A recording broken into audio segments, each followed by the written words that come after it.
Better? There we go. I don't know why it does that. Every once in a while it switches away. Thank you for letting me know. Yeah, no, I just have to fucking fix things. It should be good now, though.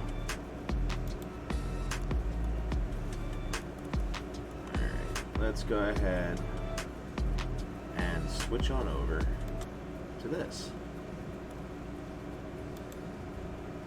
And now I'm gonna have to look over here for chat, so bear with me.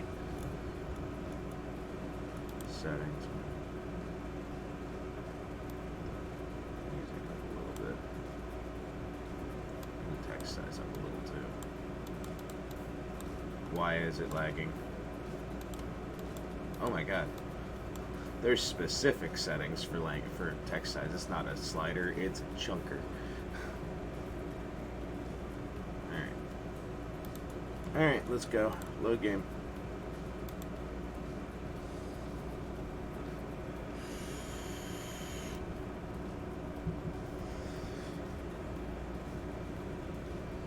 Let's see what trouble I can get myself into this time.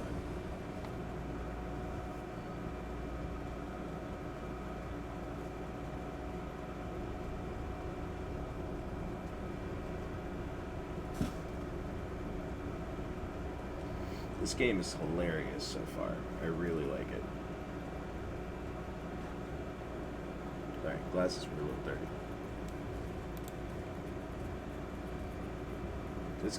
If this game loads like fucking regular DVD does, there it goes.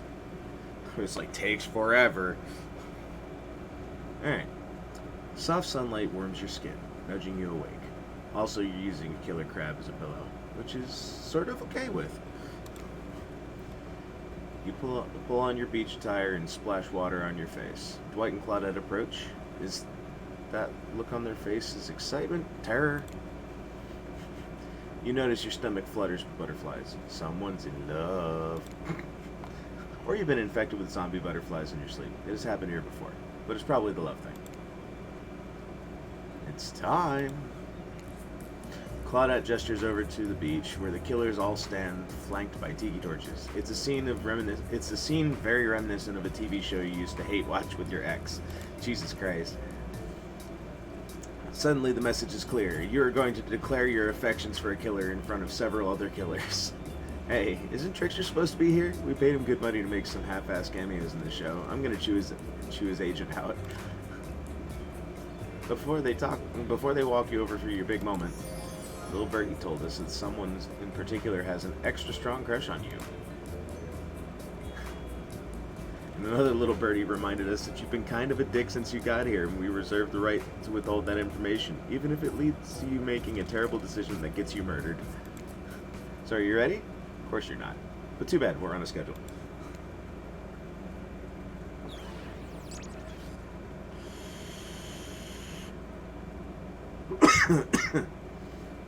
You make your way over to the row of hotties. Claudette and Dwight stand off to the side, hands behind their backs. It's been quite the 48 hours, but there are clearly sparks in the air, and I'm not just talking about this rusty chainsaw, though I do recommend staying away from those sparks. It's time for our newcomer to confess their love. Wait, I have to do the drum roll for this. No, you don't, but who cares? Who do you choose for your solo date? Can we at least do the flower thing? Dwight, I thought we agreed to keep that between us. No, not that flower thing. The thing where the suitor gets a flower as a symbol of the contestant's love and affection. Oh, right, I suppose. But no roses. They're such a cliche at this point. Well, that's good, because I tried to pick a rose, but I got an ouchie, so I settled for these. God damn it, Dwight. You've done good, Dwight. This is a lovely bouquet. I hope Dwight saved some of these for Claudette. They're a thing, right? You're getting that vibe too? Just me? Sorry. Got other things to think about right now. Who do you select to receive these flowers and spend the day with you today? My choice is very obviously Huntress. You turn to Huntress. She's never looked more appealing. Her captain dress ruffles behind her in the light morning breeze. A seagull lands on her shoulder like she's a beachy cartoon princess. She snaps the seagull's neck and stuffs it somewhere under her flowy dress. Probably to save for lunch. She can't help but hunt. I love it. Huntress, I choose you. Let's spend the day together and see if we think of the future is possible for our love. Really? Huntress throws her hands up in the air like a bear and gallops towards you. At first you think she might swipe at you with her gigantic hands and knock the life out of you. Instead she scoops you up into a hug and takes her place at your side. And she just stuck her tongue out at all the other killers. Sometimes the immature move is the right one. Also, can I say that this fucking music slaps? It's sure to be a fun day. We'll just be here, not getting to really participate, even though survivors matter too. Well, you go off and have a grand old time. Yep, just Claudette and I hanging out, no one competing for our love. Wondering what we did in a past life to end up embroiled in this unrelenting misery. But go, have a blast.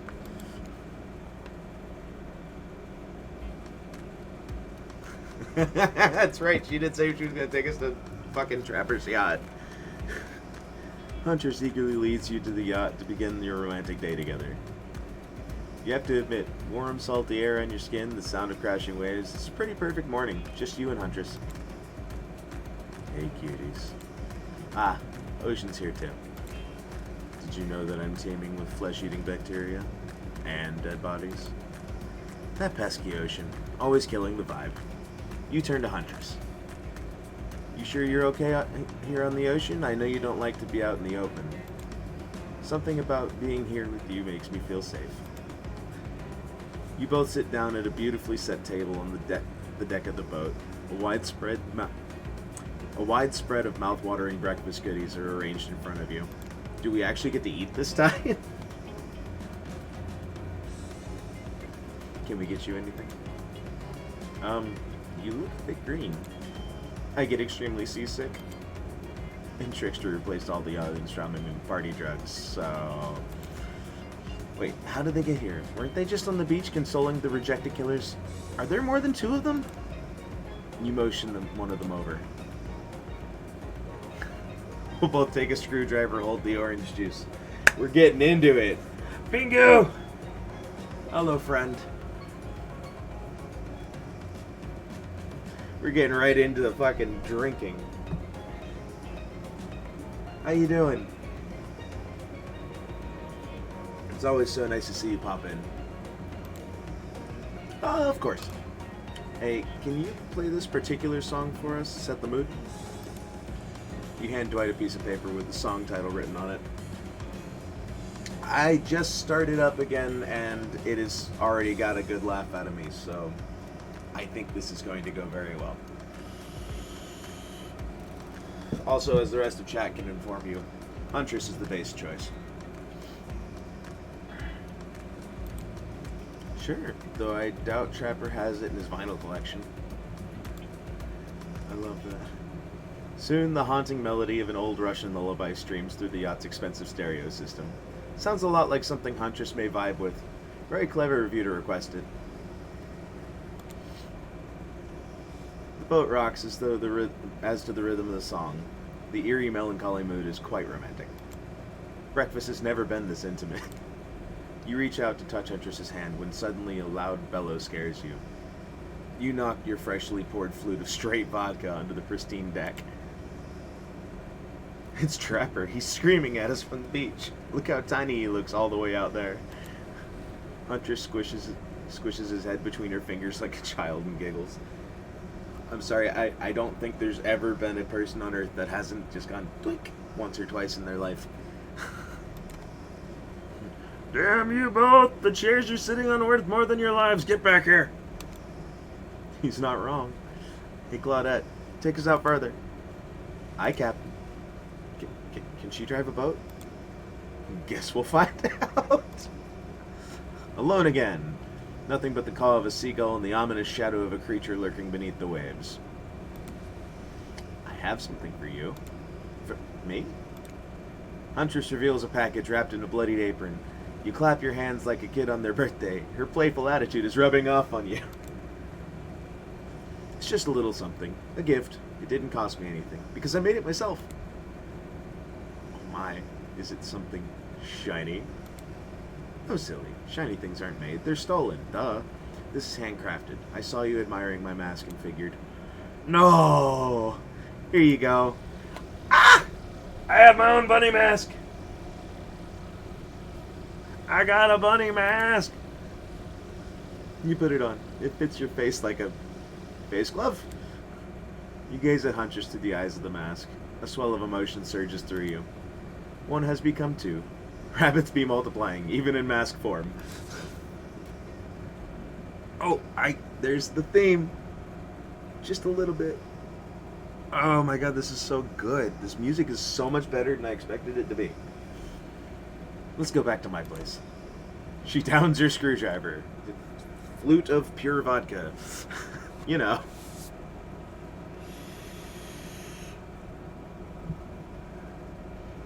The tension is palatable as you enter the cabin. You can cut it with a hatchet. Give me a break. It's day 3 of killer jokes. A narrator only has so much mojo. Huntress sits you down at the cluttered table in the kitchen. You notice the bloodstains that have crept into every nook and cranny of the wooden planks. A poor creature died on this table. Did they suffer? What do you care if they suffered? Get back in the ocean, ocean. Stop backseat omniscient narrating.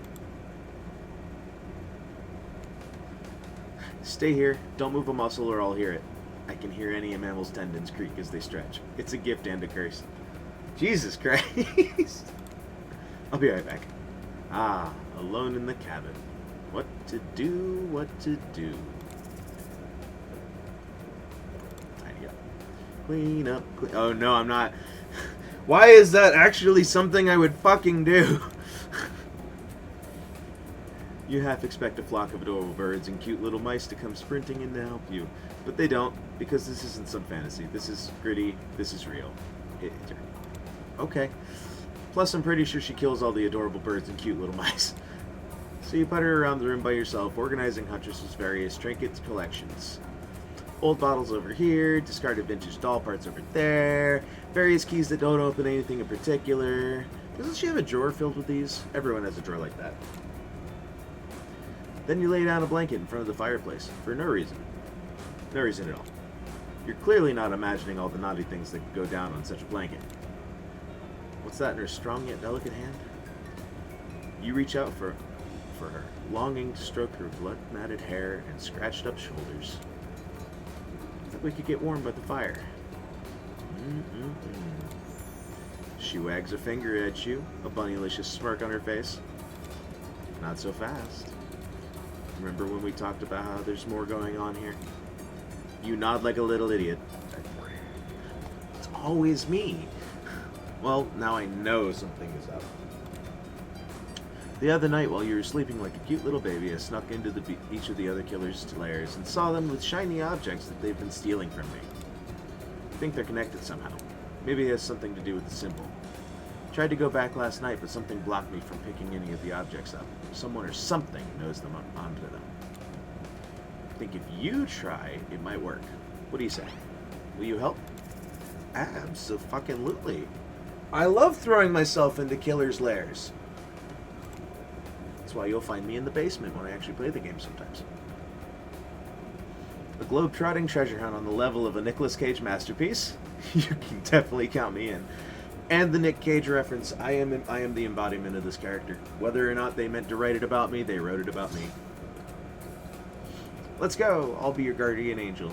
You never know when those other killers might pop up. You grab Huntress by the hand and practically trip over your own feet on the way out the door. Feels good to have a quest. Thrilling.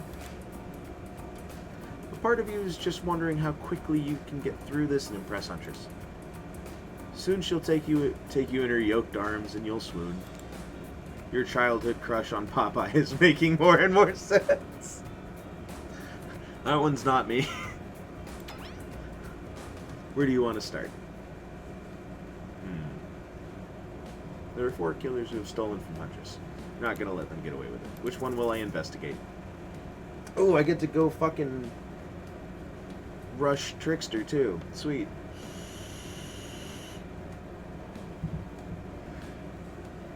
Let's start with the most dangerous one. There are two ways to get to Trapper's Cave. Due to the whole, trap-based character theme he's got going on, you can rest assured that either one or both of these pathways is filled with traps.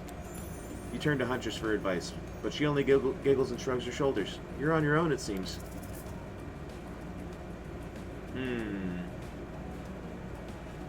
Let's go thematic. Underground tunnel. Underground tunnel? Sounds secretive. No one can stop you if they can't see you. That said, no one can rescue if they can't hear you scream. And nobody will need to waste time burying you if you're already underground when you die. But you're not going to die, are you? I might. This might be a game fail. I've already fail-stated once, because I refuse to listen to the ocean. Surely a dimly lit tunnel like this must be rife with traps. However, you manage to make your way along, distinctly uncaught by any traps, rusty, bare, or otherwise. I got this. I'm doing great. You're not at all afraid? Who, me? Nah, I gotta say, this is up there amongst the nicest, damp, and seemingly abandoned tunnels I've ever wandered through. Look, it even has lights. Inspired by Huntress's bravery, you dig deep inside yourself and summon courage of your own. Which is good, because you're going to need it if you're going to head through that very murdery-looking passageway ahead. You enter into a humid, shadowy cave. Dripping water echoes all around you. It's definitely not cozy like the cabin you left behind. You wonder, how deep does that pool of shiny water go? Let's get this over with. When your eyes adjust to the darkness, you see Trapper. He leans against the wall of the cave like a detective in an old film noir. Of course he does. I knew you'd come. Trapper, get out of the way or I'll skewer you and serve you for lunch. You're wasting your time. You'll never find what you're looking for. Unless what you're looking for is a minigame. God damn it. I'm bad at these. What? A minigame? How unexpected. How playful. How about if you play it right now? Find Huntress's lost shiny thing. Peel them eyes. You're on the hunt now. Remind me how to do this. Okay. It's the spinny thing. Yeah, it's a skill check. I know that. I gotta fucking... Spacebar. That's the button I was looking for.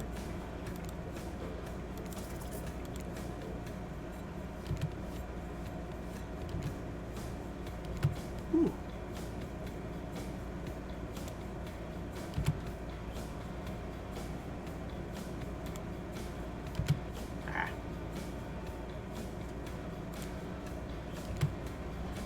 The red zone.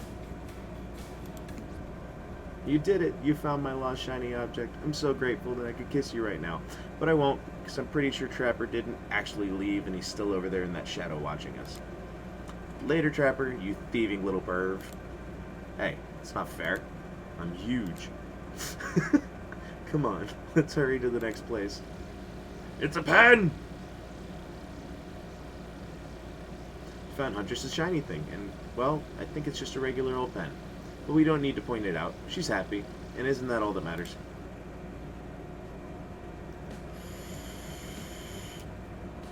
There are 4 killers who have stolen from Huntress. You're not going to let them get away with it. You've been to Trapper's dank little hideaway, so there's no need to go back there. Which one will I investigate? Let's get Trickster out of the way.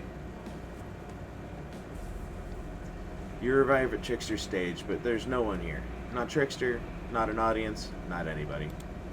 Nothing eerier than an empty concert venue. Think of all the fringe that once swayed here. The beers that sloshed all over the red Solo cups. Mosh pits, tall guys standing in front of you for the entire show. Lifelong friendships that only lasted for one summer. Good times! My concerts are always an experience. You should really come to one of my after parties sometime. They're a real scream. I'll put you on the VIP list. I prefer acoustic balalaika music. I hope I said that right. Trickster, I've never listened to your music, and I think sampling the sounds of people's screams is very been there, done that. Hey, no one talks to Trickster like that. How do you know about my samples? Somebody is obviously a much bigger fan than letting on. Show me where Huntress's shiny, mysterious object is, or I'll wipe that grin off your face with a chloroform-drenched rag. Jesus Christ, the good threat coming from me. Way to harsh my mellow. Deranged violence and torture is only cool when I do it because it's my commentary on shallow society, and I make it look sexy as hell. Your thingamajig is that away. Trickster backs away from you and resumes practicing an intricate dance routine. The way you stood up to that bootleg Backstreet Boy just now. That one got me a little. Wow. If I weren't so strong and stable on my feet, I'd swoon. But it just wouldn't be believable. Find me my shiny thing, champion.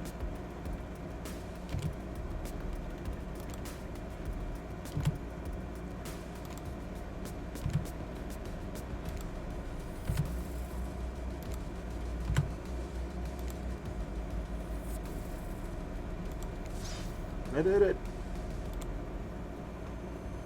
Your ability to find the unfindable is quite uncanny. A natural hunter, I must say. Do you think I might be able to find your heart? I would hope so. It's very important to locate and remove all the organs of your prey as soon as you fell them, so their meat doesn't spoil. It's the gold coin! A gold coin, rather. So we've got a pen and a gold coin. Let's see, I've been to Trapper's Hideaway. I can go avoid going to Trickster Stage a second time, which is good because the whole mood there is just off. Excuse me. Which one will you investigate? Do y'all want to see Spirit or Wraith?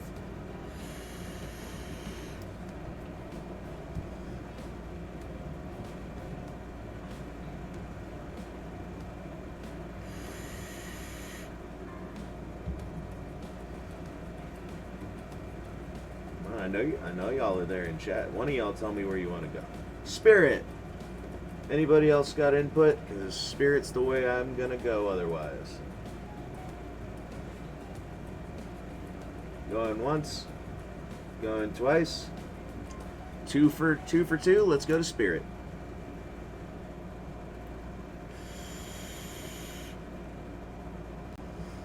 This place is spooky as heck. Wasn't the beach sunny and beautiful just a moment ago? So you're telling me that your precious shiny thing is up there? It's pretty great, right? Finally a good chance to activate these quads. You don't get legs like this from standing still. But you already know I love a good workout. Running, jumping, climbing, roughhousing. Gulp. Get that damn shiny thing before your immeasurable horniness melts your brain and it runs out of your ears already.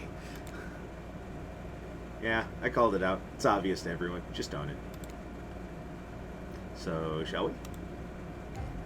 Inside the lighthouse, it's so dark that you can barely see the step in front of you. That's okay, because you've got about 100 stairs to practice getting the hang in the dark. However, something about this gloomy place is really wearing you out, messing with your otherwise happy, horny aura. You can practically feel your mood going down, down, down, as you climb up, up, up, higher into the lighthouse, before you finally arrive at the top. Spirit, you're looking pretty pleased with yourself. Yeah, I'm getting the hang of this whole being dead thing. Did you totally get sadder the closer you got to the top of the tower? That was me, baby. You've got to share the wealth, and by wealth I mean unending despair. You're probably here for one of your precious shiny things that I've stolen. Good luck finding it. I'll be over here reading if you need me. Let's find the shiny thing. Anything to brighten the mood in here. Don't miss the treasure. This is a treasure hunt, not a treasure miss. God damn it. Let's go! Bink. Bink. Almost.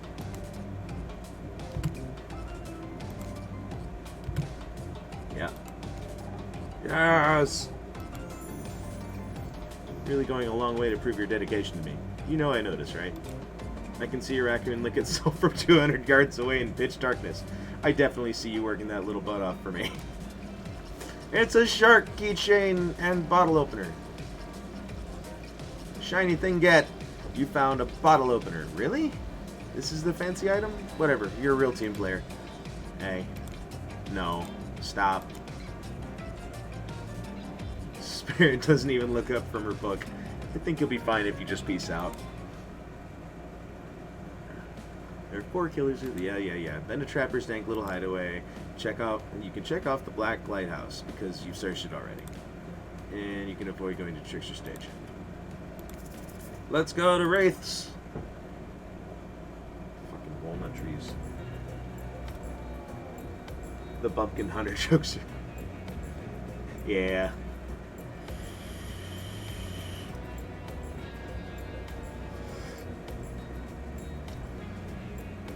When you arrive at Wraith's oddball hangout zone, you immediately understand why they call it the Cosmic Dump.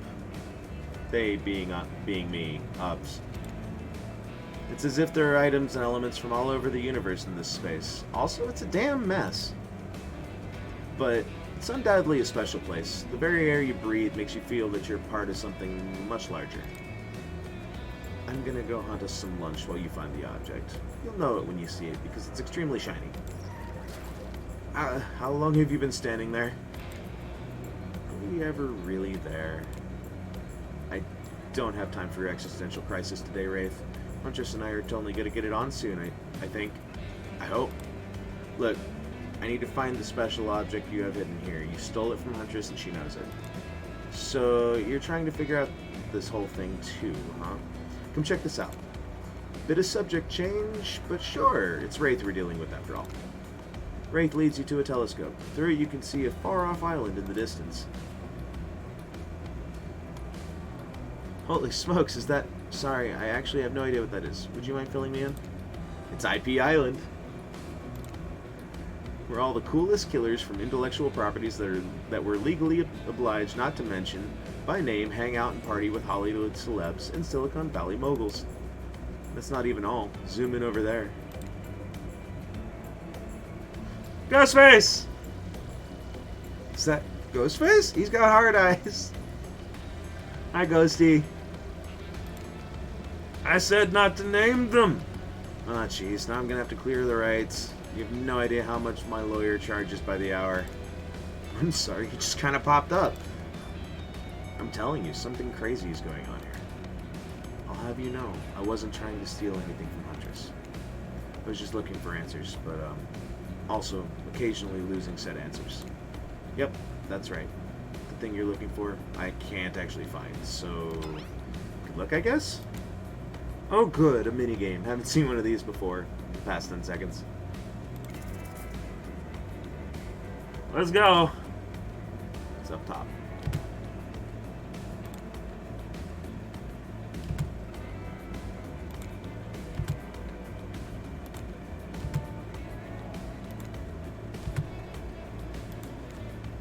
See an old pair of glasses on the ground and quickly grab them. You found it! So shiny. I knew I could count on you. And that's saying something because I literally never learned how to count on any traditional system of numbers. Let's get out of here. It's hard to believe that these old glasses really mean anything special, but a lady like Huntress deserves whatever she wants. You spend a moment imagining Huntress with glasses. Would she wear them over the mask or under? Hey, that's not just some junk. Those are my reading glasses. I just subscribed to highlights. Aw, poor Wraith. Whew, that was fun and scary. Good to see the other killers are taking their heartbreak in stride, more or less. You got a really nice tour of some of the island's lesser-known haunts. Haha, boom, still got it.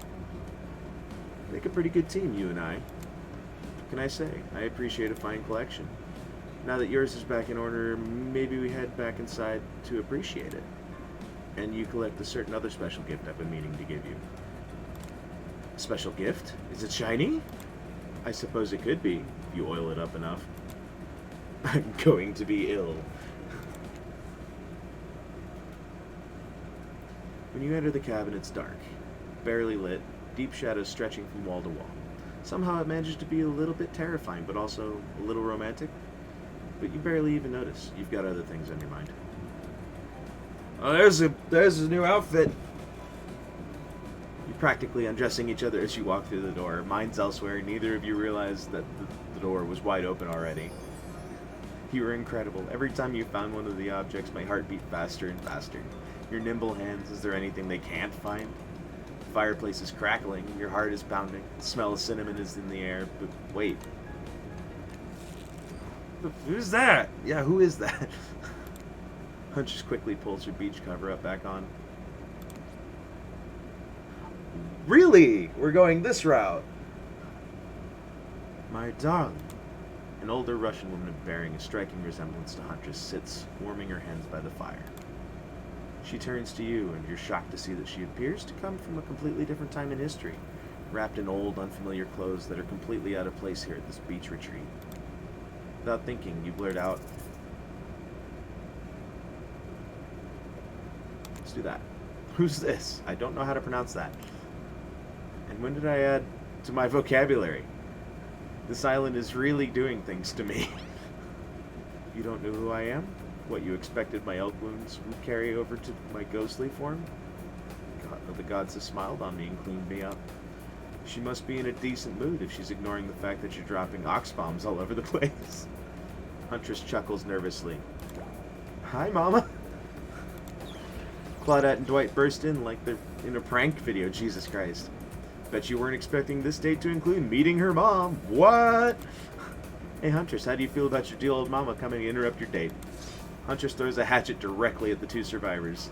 It skewers the wall between them. Without another word, they quickly scurry away. Good girl. Huntress turns to you. I hope this is alright. Of course. Of course it's okay. I'll more gracious than that. I give great parent. Huntress breathes a sigh of relief. I had to process what I said. It's just not the mood I thought we were coming back to. But I'm here now. I'm in it. I'm ready to meet your mama. Thank goodness, because my mother is the only person, most important person in my life. We Russians invented tea. Did you know that? Mama Huntress shoves a cup in your hand. As you drink tea with her, the air becomes warm around you. You, Huntress, and her mother sit by the fire and exchange stories and anecdotes. This music, though. Why is it so good?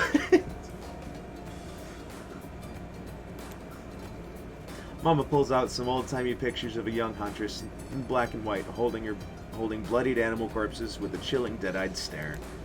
You all laugh and eat raw meat of some kind. It's a lovely time, almost like you're back home. You've forgotten that you're on a possibly cursed island atop what is likely some sort of a hellmouth.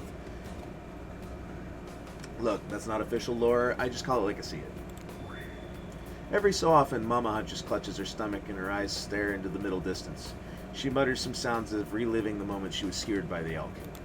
It's very grim. I like you. Thank you for indulging me in my tea and stories. So tell me, what are your intentions with my... I'm assuming that's Anna? That means bunny, but you guessed that already. No, I went with the actual name. Or by now you've got your translator app ready. I didn't do that either.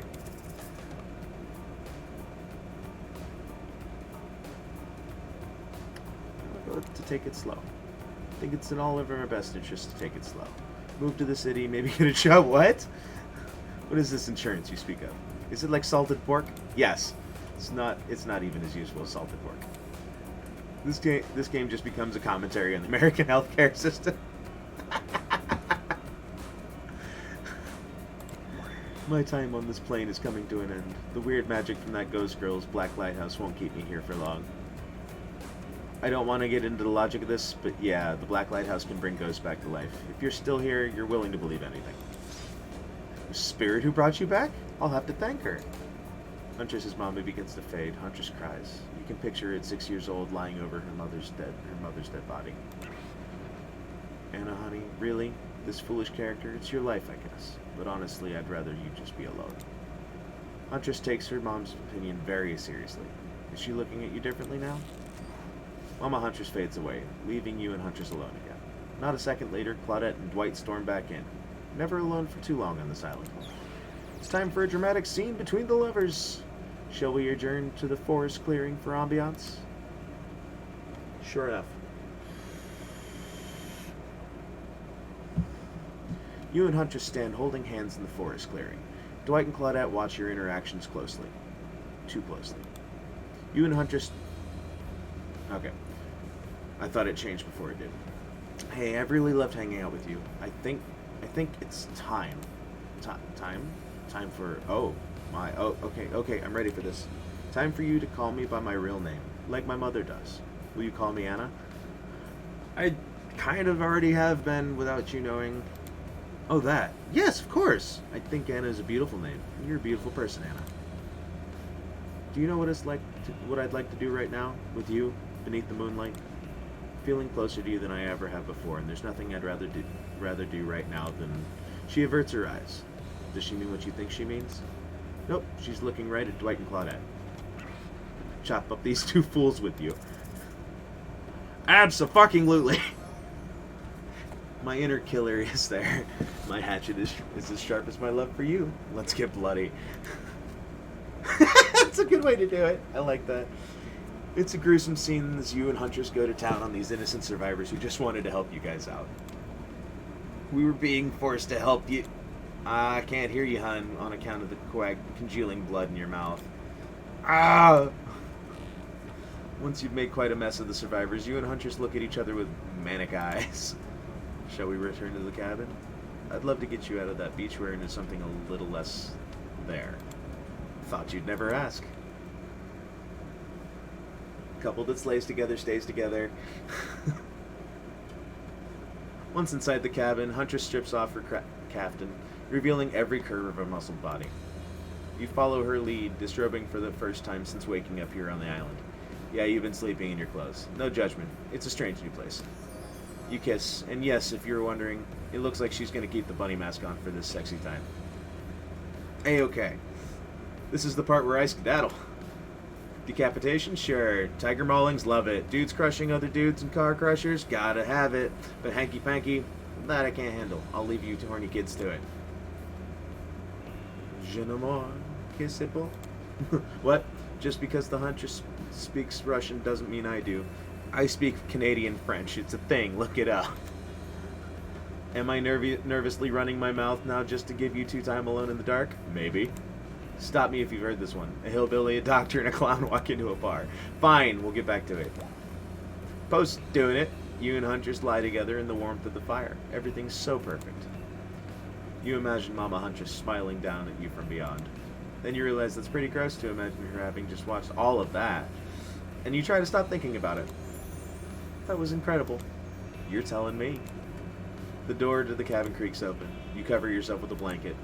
Oh god, a severed arm claws its way through the door, leaving a trail of blood in its wake. No.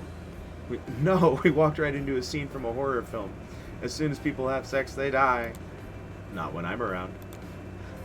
Huntress procures a hatchet from out of nowhere.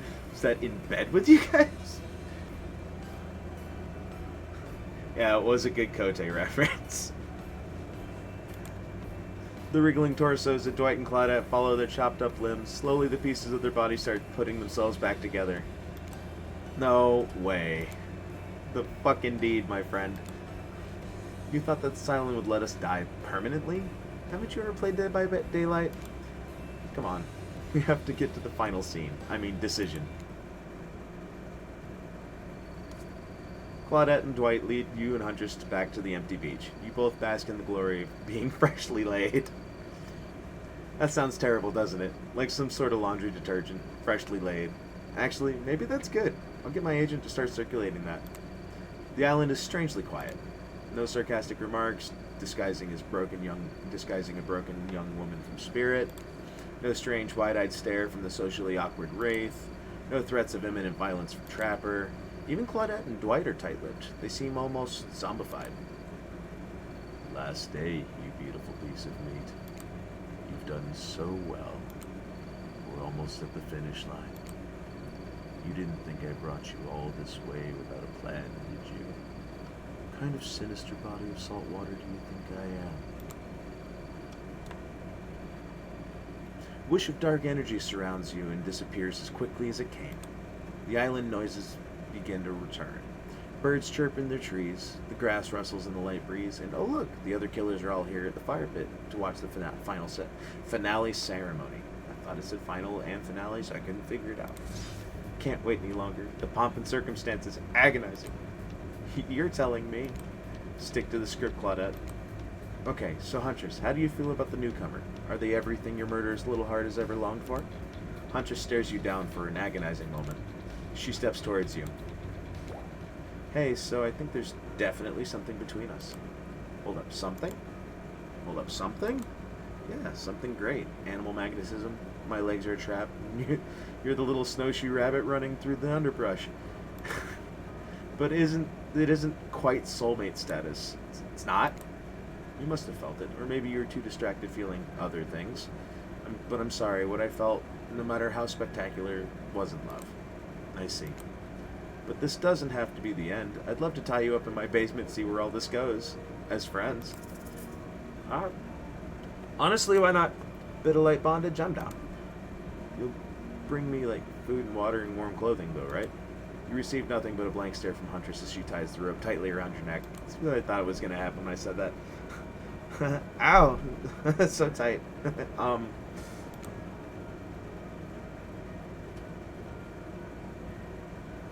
Soon it's so tight that you lose consciousness. When you wake up, you're in total darkness. The floor is cold and damp beneath you. Huntress's basement. You'll never truly know Huntress's love.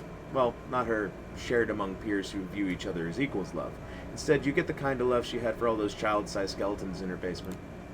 I'm sure she'll take better care of you, though. Like, 34% sure.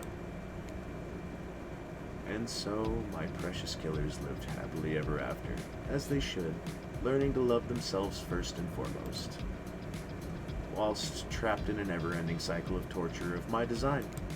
Wait, did I just spoil my true identity? You've made it this far, you should probably know that you'll have to play again to find out more. Goodbye. See you again later. And again.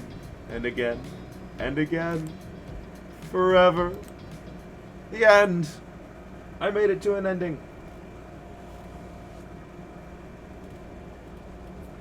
That was great.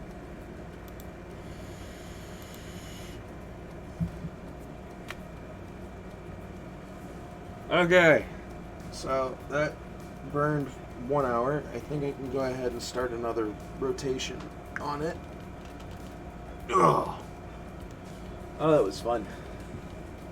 I did, in fact, end up her next babushka.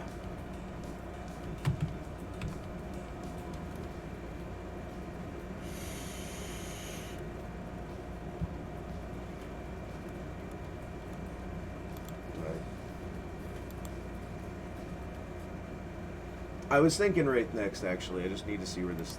Okay, that's where it leads me. It's the end of that one, so we'll new game it. We'll keep on with the same continuity.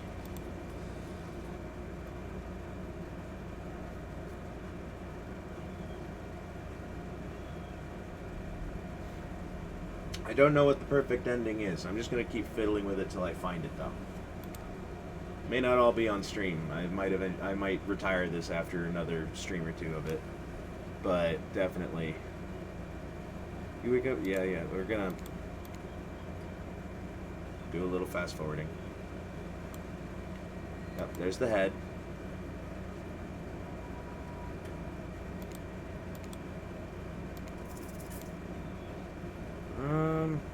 I'm still gonna dig up the face. Another gold. That's that gold coin I was talking about.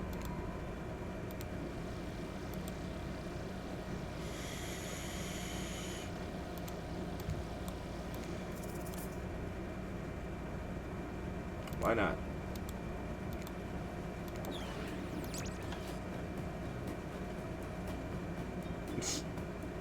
Claudette quickly relieves you of your gold coin and tosses it to Dwight, who bites down on it like an old-timey prospector before handing it back to her. And this is for you. Claudette presents you with a tropical drink. When you take a sip, you find that it's incredible. Money well spent in your estimation. But I gotta ask, could somebody maybe design the next one of these dating sims to be all-inclusive? Really take some of the fun out of the fantasy vacation to be watching your wallet the entire time. I'm just gonna thank him for it. Thanks for the drink. It's quite delicious. You're welcome. Did somebody just thank us? I'm gonna be nice to them this time, too. Go with it, Dwight. It's normal to be thanked for doing a good job. Trust me on this one. Your mind doesn't have a chance to linger any longer on your current situation as you feel something soft bump into your foot. We got Wilson back.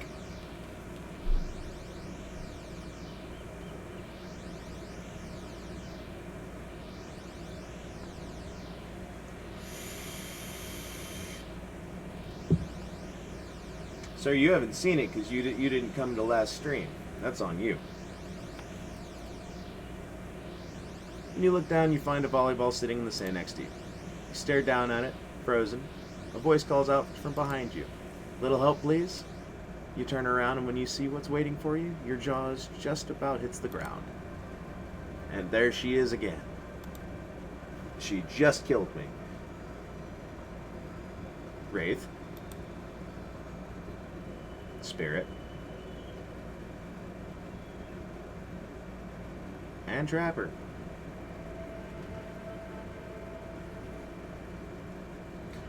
That's also fair. You do work night shift Thursday nights. But I do have VODs that you can go back and watch on the channel, so you catch up anytime you want. They're there for like a month.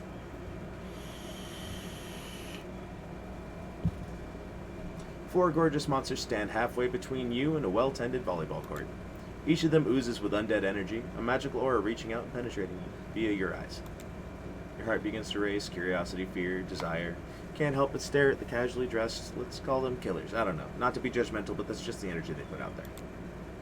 So many competing feelings rush through your mind at once that you are paralyzed. Hello? There are weird days, and then there's this. All you can do is look down at the ball and back up at this monstrous lineup of, well, literal monsters. Sexy-ass monsters, though. What do you do?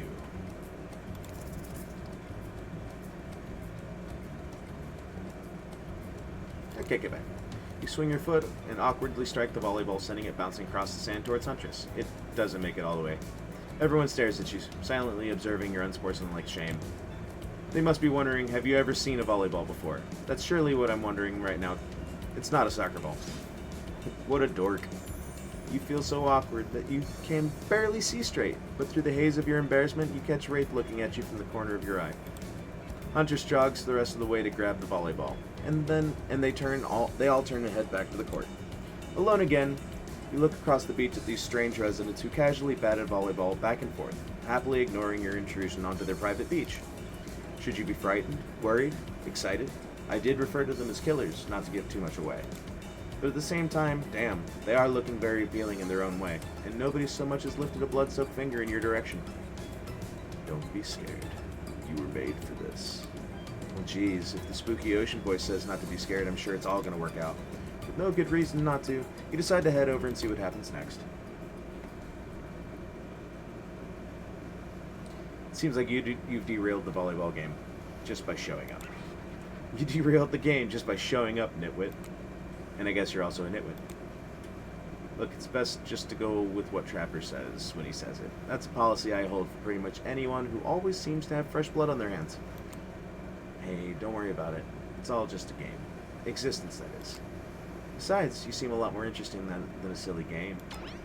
What's your deal? What brings you here? You mean they're here to do more than distract from my total domination? That was Wraith. That sign means he was done with the game too. Either that or he saw a butterfly or something. Look, I don't care why this slack-jawed moron is here. I just want to know, can I kill them or not? You know you can't. At least not yet. Oh yeah, not yet. Hey, you might want to, say something. Actually, never mind. There will be plenty of time for that soon enough. Right now, this group has some questions for you. But be warned, answer quickly and answer well. This is a timed quiz and will be very important later. Let's go. Very important. Or not important in any way whatsoever. Probably that one. Can't remember. How attractive would you say you are? I'll stick with average. Pretty average, I think. Just another face in the crowd. Another normal, meaningless life in an endless cycle. I think you're quite cute myself. Like a chipmunk or a grizzly bear. If you could have any superpower, what would it be? We're going to appeal to Wraith. Invisibility? Same. Although, sometimes I think I already am. What was your best subject in school? Probably math. It's the only thing that makes sense when you think about it. What's your favorite animal?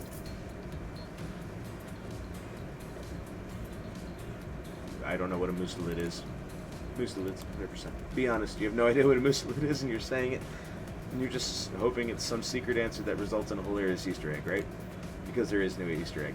It's just another word for ferrets. Stuff like that. I actually do love ferrets, so why not? Miss Havisham, hello! Thank you. I really appreciate it. It's alright, my chat's over here, the game's over here, so it took me a second to even notice. How you doing, love? I haven't heard from you in a while. And thank you for the host. What's your favorite color? Honestly, let's go with blue. I haven't answered that way before. Blue isn't good for productivity. It makes people want to be lazy. It's your dream job. Not working at all? We get to do what we really want. Why work at all? It takes a lot of courage to break free from society's expectations to climb the ladder. Only she could spin laziness into some kind of grand crusade. These damn millennials. Best flavor of ice cream? Let's go with vanilla. My favorite flavor is pain. Same. Same here. Mine is vanilla, swirled with pain. I think mint chip is the best flavor ever conceived myself. But enough about ice cream, am I right? Hold on a second, that reminds me. I am right. Always. It's a lesson you should learn before we go too much further. Do what I say if you want to survive. Pick mint chip. We're teaching lessons now, narrator. You rascal. Killer be killed is the rule in this island. Even for faceless voices. Tell me, what's the best flavor of ice cream? Maurice! Vanilla. You got a reading comprehension problem? I just told you mint chip is where it's at. You almost bought yourself a game over there, buddy. That's right, I can end your life whenever I want to. I'm in control, so don't you forget it. If I say you like mint chip, you like mint chip. Now try it again. Tell me what the best flavor of ice cream is. Best flavor is mint chip. So obedient. Trapper, yeah. I think you're gonna do just fine. Anywho, now that they know so much about you, I'm sure the group wants you to start getting to know them. I'm Trapper. I pretty much run things around here. I'm the smartest, richest, strongest person on this whole island. I don't like losers. If you want to know what a loser is, say hello to Wraith. Hi, I'm Wraith. Nothing like everyone else here. I like nice people and loathe big dumb idiots. Hey, what's up? I'm Spirit. I don't like most things. Don't really hate most things either. It's not worth my time. But the things I do hate, I really hate. You know?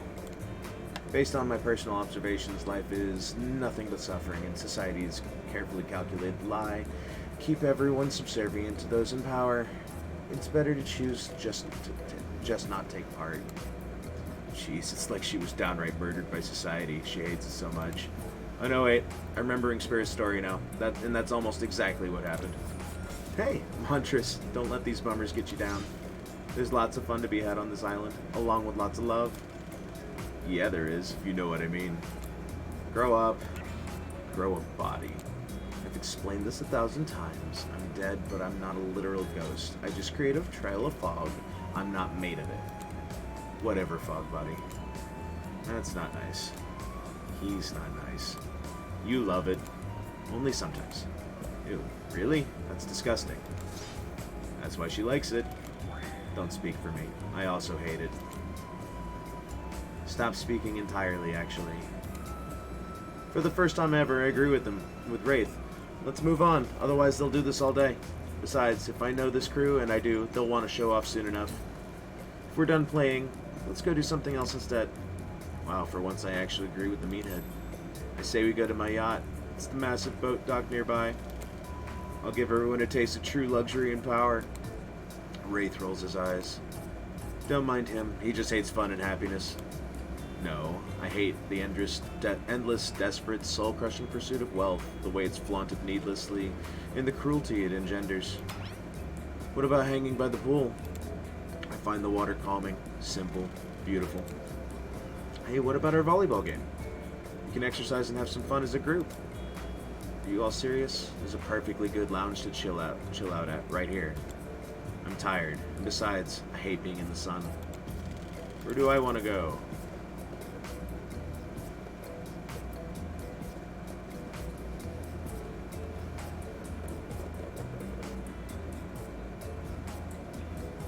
Let's go here. Are you down for a dip in the pool? Whoa, the pool? You actually want to go to the pool? I like Spirit a little bit, but she's very archetypal goth chick, which is kind of tiresome for me after a while. Well, I mean, sure, why not? Got good ideas. What's wrong with my ideas? Pool is great, and everyone knows that. All over the world, if people agree on one thing, it's that pools are great. Look, we've got a whole ocean right here, and they still put in a pool because pools are just, you know, great. It's a real special treat. And you thought it was bad when you stayed quiet. Hold on, for just one moment. This is Dwight and Claudette, our activities coordinators. They're also the cooks, waiters, bartenders, janitors, and every other job. They're the only help remaining on the island. This place we call Murderous Island. Cue dramatic musical flourish. There it is. None of the others survived the interview process, I mean. Hence why we shall heretofore refer to them as survivors with a capital S. These two have worked here a long time. So very long. I don't actually know how long it's been. Sorry. Anyways, I should probably let Dwight and Claudette do their mandated jobs. They sure look happy, but they're vibrating with a nervous energy that is starting to give me the creeps. We will now escort the group to the venue of your choosing. However, in the future we recommend waiting for us to present you with your options whenever possible, and don't just run off to various activities unsupervised. We don't have much autonomy around here. The least you can allow us to do is our job. The most you could do is help us get off the site. Dwight? Yes, pardon me. Please follow us. A narrator? Yes, something I can help you with? Those two, Claudette and Dwight, did they just mention something about wanting to escape? Is escape an option? Should I be trying to escape? Escape? Them? Oh, no. I think you're mistaken. It seemed like Dwight was asking for help to get off this island, though. Oh, right, that. Yes, I'm sure that he was. Yes, that's true, he was. But he just meant that he wants to get to the other vacation island getaway, a couple miles south of here. It has much fancier accommodations than this island.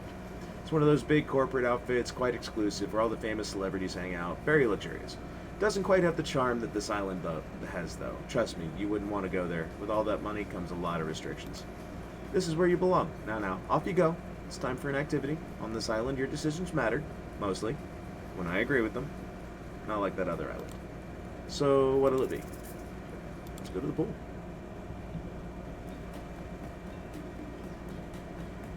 Yeah, Wraith gets bombed on a lot in this fucking game.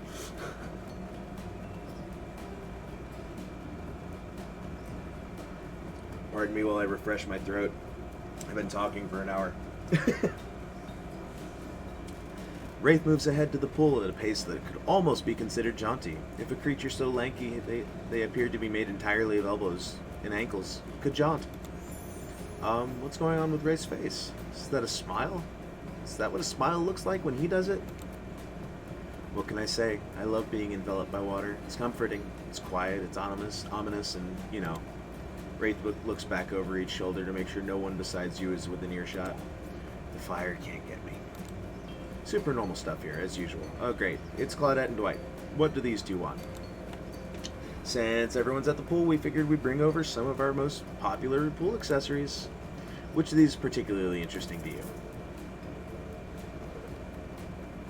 Let's go with the goggles and snorkel. Using goggles and a snorkel lets me escape from it all and completely immerse myself in the wet embrace of water. Gazing to the bottom, wishing I could be there forever. Yikes, wishing you picked that lounger. Well, too late, you dive in and take a plunge. The world melts away as you join Wraith underwater in the wet embrace of whatever it was he said. He brushes up against you and you realize he hasn't taken off his shirt. Should you do it for him? Hands off. Now's not the time to get handsy, you decide against it. Yeah, he probably has his reasons. For a waking nightmare, you could almost believe that you're starting to relax a bit and forget about how much you can't remember. It's as if the sun's very rays have a calming effect on you, your body tranquilized by the soft light from overhead, coupled with the cool breeze rolling in from the sea. And you're not alone. You feel recharged by the gentle warmth of the ocean's caress. If it was a little too warm, that might have been my fault. Also, this is a pool, not the ocean. Okay, everyone, just let him finish. Thanks. I know this probably doesn't seem like me, but would anyone want to play a game of Marco Polo? Yes, I love games. I'll go first. Someone blindfold me. Of course, Trapper has a blindfold ready to go, as if he had it in his hands before you even spoke. And did he just wink? And did you just bite your lip? Good thing you're getting reined in, because it sure seemed like you were about to act up. Yep, mini game time. Ready.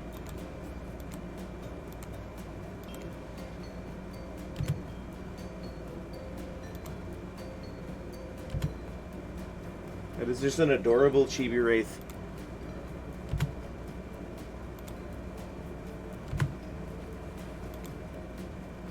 Ah, fuck. That was pretty good. No, it wasn't. Don't lie. Just ignore him. You've just been thrown into a very weird situation and, held your own. I respect that. That was a good game. I say we celebrate. By throwing this waiter whose name I forgot into the pool. I'm gonna defend Dwight. Knock it off, Trapper. You're no fun. Thank you, we won't forget this. Well, I mean, I might. Every time I think too deeply, I seem to forget every specific detail in my life beyond the basics of who I am as a person. But that was still cool of you to stick up for me. I'm no expert, even though as omnipotent narrator I probably should be, but I think that means it's time for the next activity. Seems like the next activity is mealtime? How quaint. You're expecting what? Capture the flag? Do you know how complicated it is to run a game like that? Much more so than sitting and talking. You arrive at the cookout area to find an assortment of picnic tables scattered around. What were you expecting? Some kind of grand hall with a huge banquet table? This ain't some prestigious fancy epic like you'd find on cable. Dwight and Claudette usher you to your seat. There's very limited seating around you. And oh great, terrific. It seems that everyone wants to sit next to you. Even better is that they don't want to sit next to certain other people. To start, no one wants to sit next to Trapper. Meanwhile, he refuses to sit next to Wraith or Trickster. Hi, buddy. Oh yeah, Trickster's here. Surprised? Yeah, well, they don't call him Expectedster. I'm sorry, even I get nervous around crowds of killers, and my whole shtick gets a little flustered. Hey there, you're looking good, kid. Real good. And we literally can't let Huntress and Trapper sit together. No, seriously. Their arms are too big. They can't even fit at the table if they sit side by side. Look at this. We can't even fit everyone on screen at the same time. You probably think it was an error, but it's not. It was completely intentional. Let that be a lesson to you. Every error you think you see is a choice. Got that? Okay, Dwight and Claudette are directing traffic. You sit on one side. The rest of them will sit opposite you. Huntress and Trapper can sit at the ends with their enormous sexy arms. Now that everyone is seated, we can begin dinner. Tonight's meal was prepared slowly and carefully with love and hate for 12 hours over a spit. We hope you all enjoy. We really, really hope you do. Hey, you didn't actually tell us what you're serving. What are we eating? It's meat, seasoned with a specific number of special herbs and spices that we simply can't divulge. My favorite. Meat is good. Meat is murder. Which you'd know considering what you've been up to. Who are you to get judgy now? I'm just sharing facts. And you need to murder something to eat its meat. So that's, like, technically true. Technically true is the best kind of true. Okay, enough yapping. Let's eat. Hey, you thinking what I'm thinking? It's gonna be a person on that spit, right? Or several parts of overlapping people, perhaps? I haven't seen many pigs wearing palm tree button-down prints, you know? And when you look closely at the spit, you spot what definitely appears to be scraps of fabric sandwiched between some layers of the meat. Excuse me. I think they might be sick. Is there anything else to eat? This took 12 hours. And we do literally everything on this island. Actually, there's one thing you're not doing today. You're not carving up this delectable meal. Wow, he's right for a change. Because I am with my broad axe. It's the perfect tool for easily chopping anything in twain. First, who says twain? Sometimes I swear it's like we're all from completely different historical eras. Second, I'll handle this with my cleaver. Fast, powerful, and clean. At least it's clean when the meat is cooked. No blood. You two and your ridiculous bicep swinging contests. Enough. Grow up. Obviously, my gorgeous katana is the only option. The hell it is. Well, I'll show you with my katana and send you to actual hell if you'd like. Please stop. I hate when we fight, or talk, or even when we look at each other in the eye. I can do it. I have the skull of Azarov. Great. Instead of slicing it up, you can club it to a second death. Hey, I know this isn't what you want to eat, but hurry up and volunteer to carve Felix. I mean, dinner. Otherwise, this will go on for hours. No hyperbole. They once argued over who had the most effective weapons for 72 hours straight. And it doesn't matter which one does it. When they're done, they will take for even longer cleaning their weapon, all while explaining the value in maintaining your tools. Despite being a bunch of cold-blooded killers, for some reason they're always terrified of tetanus. Hey, why don't you just let me carve up dinner? Splendid idea. We'd hate for it to get cold. He hated when it got cold. Here's a machete, freshly sharpened. Yes, minigame instructions for the second time.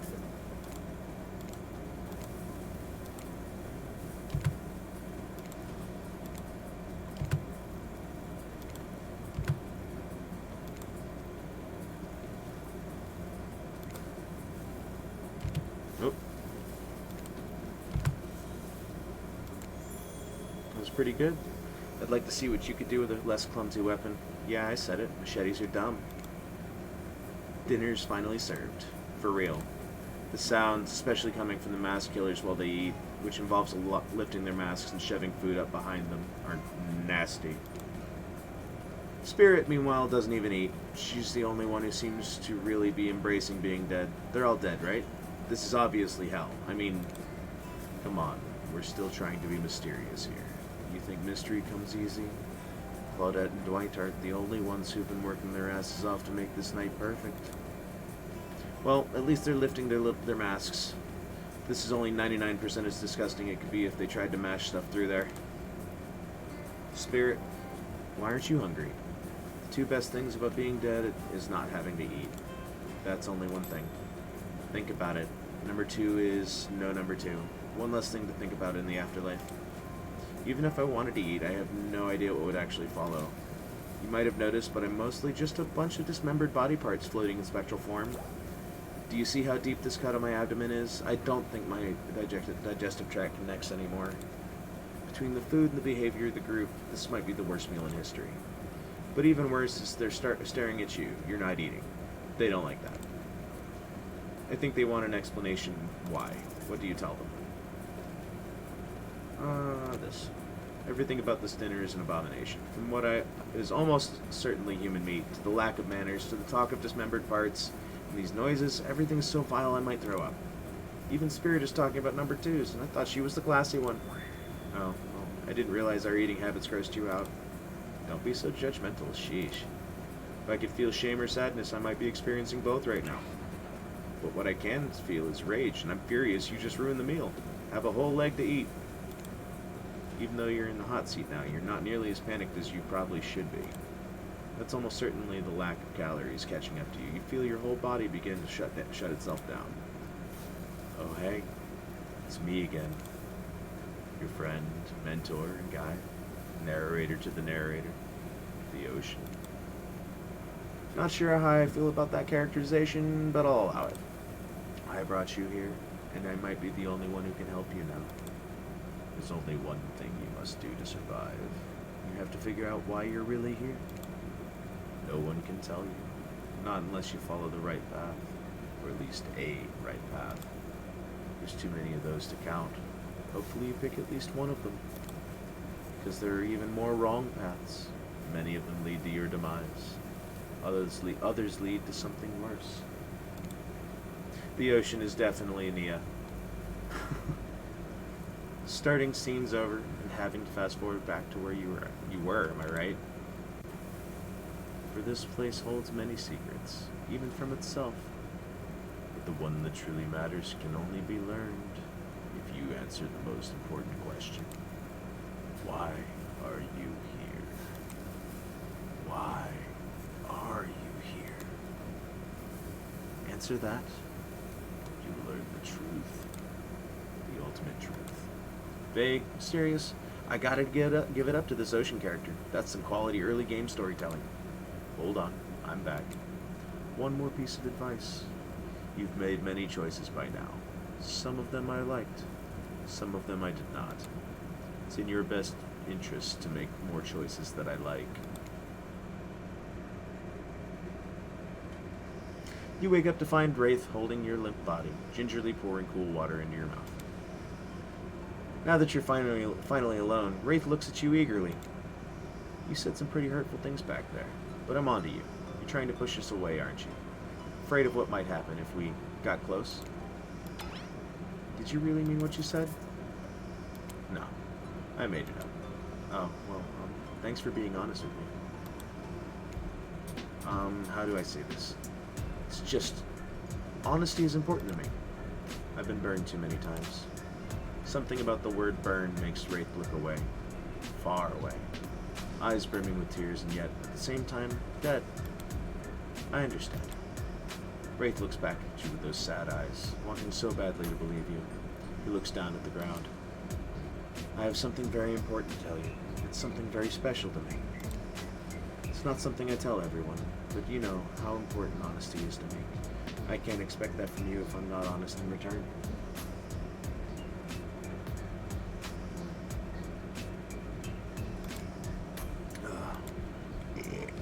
Oh, great. I bet he's got crabs. It's about my special bell. What? It belonged to my father. He gave it to me before he and my mother, well, they had to go away. If I was ever in danger, I was supposed to ring this bell. It didn't really work, but it's all I have with my family with me. Wow. Wraith, thank you for telling me. Here, hold it. Whoa, Wraith just gave you his bell? Sound the alarms. What are you going to do with this thing? I'm going to hold it delicately, out of respect. You caress the bell, running your fingers over its rusty... Is that dried blood? Why are you touching this thing? Thank you for sharing this important part of yourself. You hand the bell back. Wraith is looking wistfully out at the ocean. The ocean is beautiful.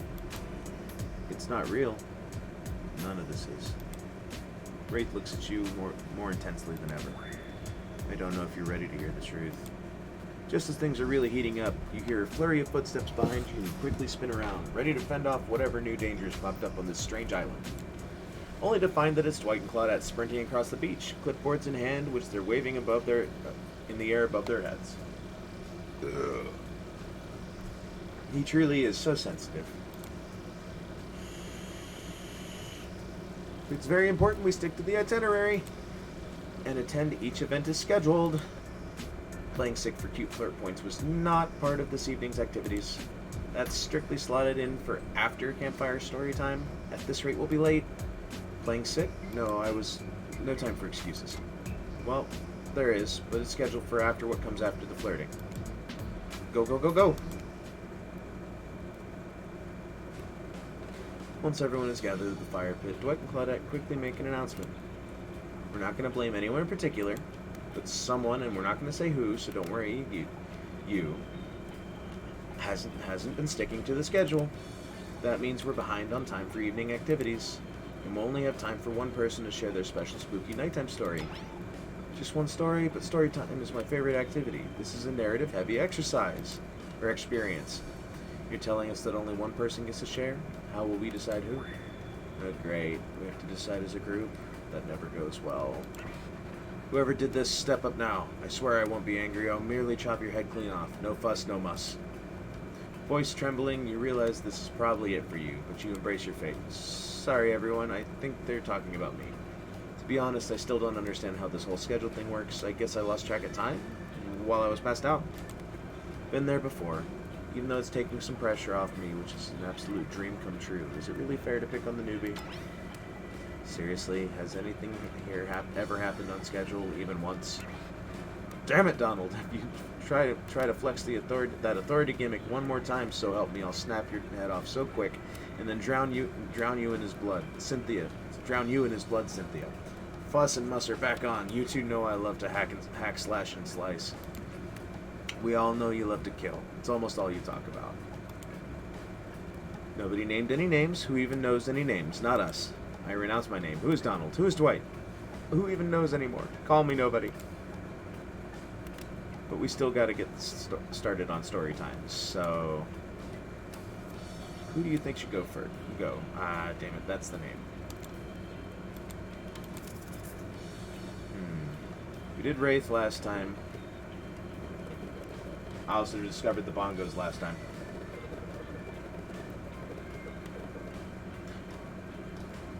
So help me, I'm 5.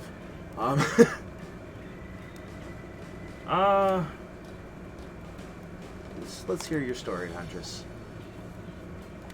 I choose you, Huntress. Whoa, whoa, whoa. This entire experience is being carefully crafted to avoid an IP infringement lawsuit. Let's be careful with the catchphrases, will ya? Huntress steps up to tell her story. Campfire flickers are wet in her faraway eyes. There's a village outside the deep and ominous redwood. No child dared step foot past the threshold of thick trees and brush that separate safety from the unknown. Grown men that ventured in often would never return, and the sounds that echoed out into the village were something inhuman. The women of the town told a story to the young children, hoping that it would be enough to dissuade them from curious exploration beyond the boundaries of the village. They told of a creature that lurks in the woods, half woman, half beast, singing like a siren, haunting, beautiful, her voice the last relic of her humanity. It lulls all who hear it into her domain. Not precocious child, nor fierce soldier can escape once you are in her clutches. Those who've seen her say she wears a mask of hair stained with blood of so many poor souls. The hatchet she wields has been brought down brutally on the skull of many an unsuspecting hunter. The nightmare doesn't end there, for what's a hungry beast to do in the frigid winters with nothing but hunter meat to live off of?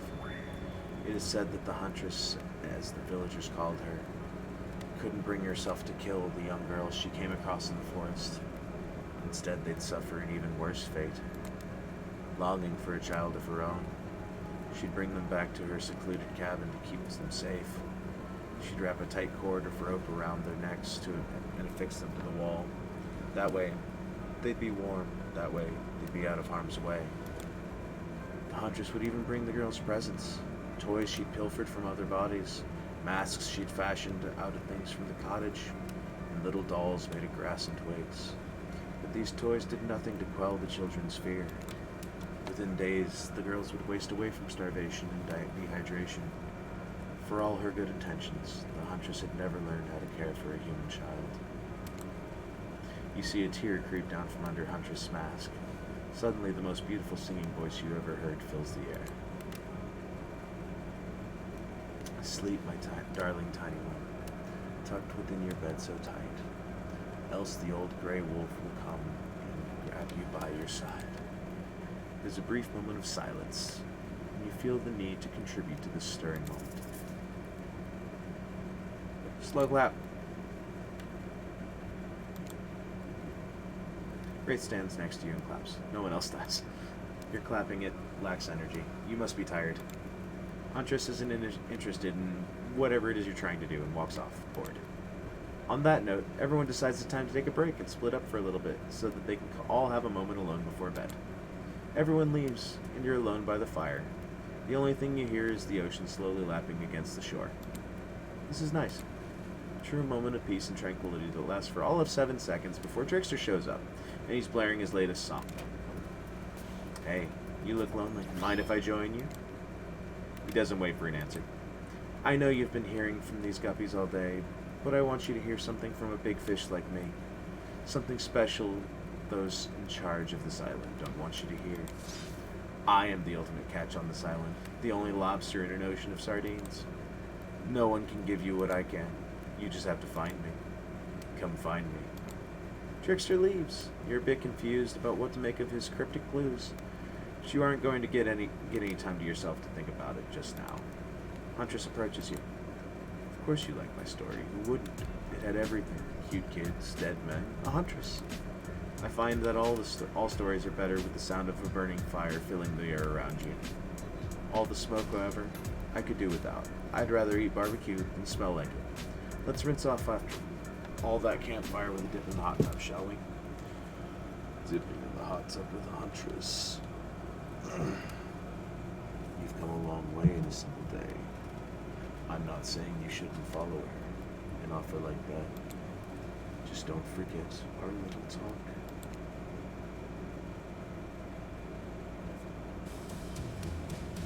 You and your storyteller friend slip into the water. It's just the right temperature for an evening dip. Plus, if some jealous shark comes along and manages to jump up from the ocean into the pool, you're also pretty sure your killer companion could handle it. Before you run off, I wanted to make something clear. You know that half-woman, half-beast I was talking about in my story? That's me. I'm her. Alright, how cool. That's really awesome. Thanks for being vulnerable and telling such a personal story. Huntress faux shyly twirls her hair. I didn't get to see this last time, because I went with Wraith's story. Tell the truth. What did you think of my tale? Do you have the makings of a best-selling... Do I have the makings of best-selling authors, such as the comedic mastermind I can't pronounce that. Dostoevsky, I think. It was a really well-told narrative. You clearly beginning, middle, and end. Riveted from the start. Plus, the woman in the forest, I mean you, are clearly not a true villain. You were just a traumatized child. Okay, now you're just being a suck-up. Huntress's eyes leer at you from behind her mask. She's had her time in the spotlight and is playing coy now.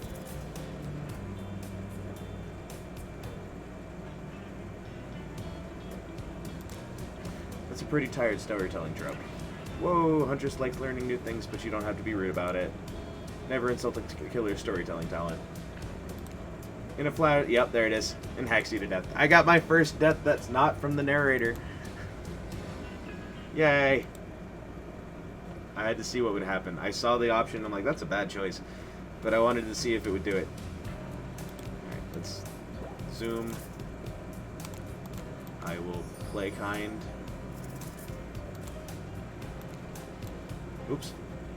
You can't believe how awkward this intimidating woman seems right now. It's actually pretty endearing. You notice the temperature has dropped significantly, despite your steamy company. It's a little chilly and your bare shoulders must be freezing. Let's head back to the fire and put me to bed, huh? We hate to intrude on whatever smooth moves were about to unveil themselves, but it's time for bed. Usually nighttime is when I do my best hunting. But after a day like today, even I'm pretty tuckered out. Will I see you tomorrow?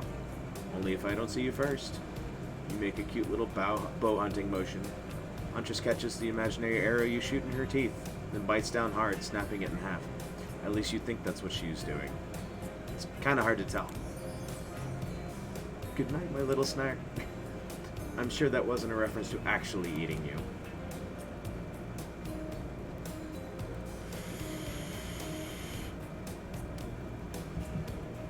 You head over to the campfire. The heat is comforting on this chilly night. Looking into the crackling embers, you think about the Huntress's story of the half-human beast that abducted all those innocent children. An attempt to save them that led to their doom. Are you a mistaken prisoner out here on this island? Is this your salvation, or will it be your demise? Before you can dwell too much on your fate, Claudette and Dwight arrive. They're now a familiar, creepy smile stretching from ear to ear. It's a bit menacing to see the smile like that lit by a firelight. We must apologize for the accommodations. We weren't prepared for another guest, but we're going to make you comfortable or die trying. They hand over a pillow and a blanket and welcome you to snuggle up by the fire. Perhaps some music will put you at ease. Just try to keep the volume to a minimum. Our other guests don't want to rob you of your sleep.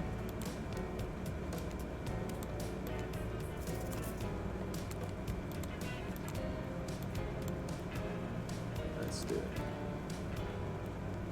Let's go with 90.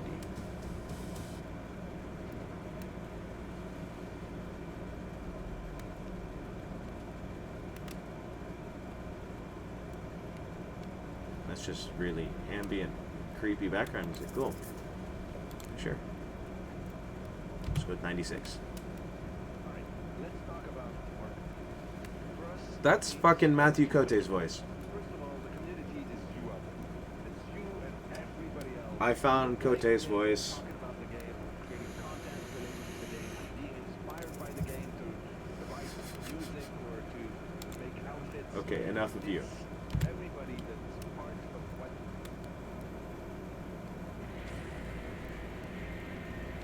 That's just the menu music for Legion. That's literally just the menu music for Legion. Alright, that's enough of that. No matter how many things you listen to, you still can't sleep. You decide to ask one of the killers to spend a little more time with you until you're sleepier. Who would you like to summon to your side and lay by the fire? Let's talk to Wraith. Wraith, are you around? I was wondering if I could get a little company. Can't really sleep. Oh, that happens to me a lot. Okay, don't laugh. Promise? I promise. I guess my secret to falling asleep is listening to the sounds of the bells or chimes. Think of it as white noise to drown out anything you might be hearing that's keeping you up. Like what, Wraith? Those distant screams we can all hear coming from beyond the mountain? If that's, a bit morbid, I guess you could hold on to this chest piece of mine.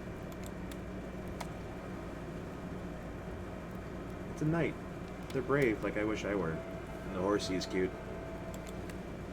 Finally start to feel sleepy, except maybe this isn't really a sleepy feeling, maybe you're just paralyzed. Try to keep your eyes open, but you can't. Darkness overtakes you. The dark voice from earlier speaks to you again.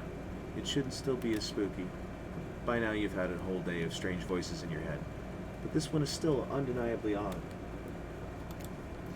Look, I'm not saying my feelings are hurt because you chose to swim in some pathetic little teacup. You could have swam in the vastness of an entire, me, I guess. I'm just saying that you've made a foolish decision, and I won't forget it. My feelings aren't hurt. I just lost some respect for you, that's all. You awake suddenly to see someone looming over you. Trapper is sitting beside you, sketching a portrait. Oh, you're awake.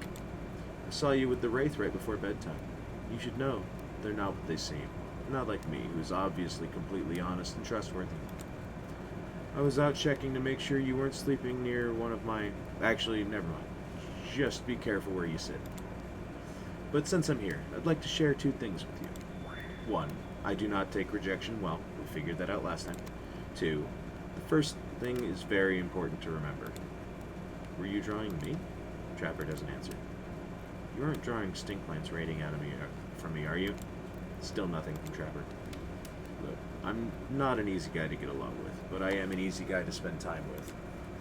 That will make sense if you choose to spend time with me tomorrow. The rest of this scum live like rats. They wouldn't know a good time if it bit them on the ass. I mean that literally. Point is, if you select me, you're in for a day of luxury, extravagance, and fun. Yes, I said fun. And if I don't pick you, remember what I said earlier? Or it might be the last thing you ever forget. But hey, you look tired. Get some rest. Sleep. Maybe even sleep well if you can.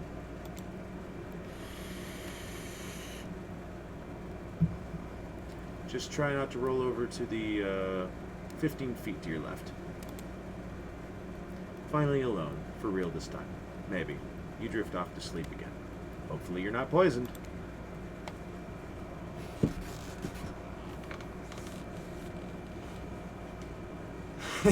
That's right, we have the fucking confessional booth thing.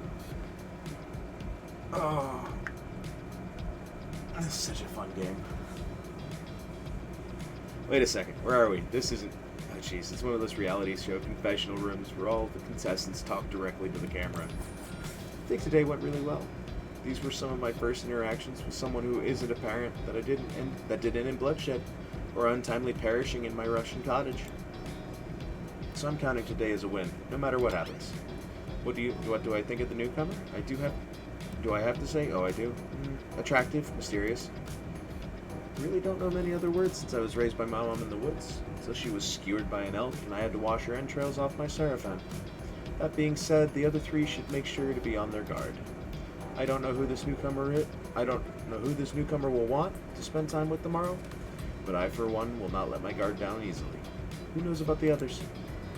Wraith, I think, knows more than he's letting on about this place, but he's a hard nut to crack.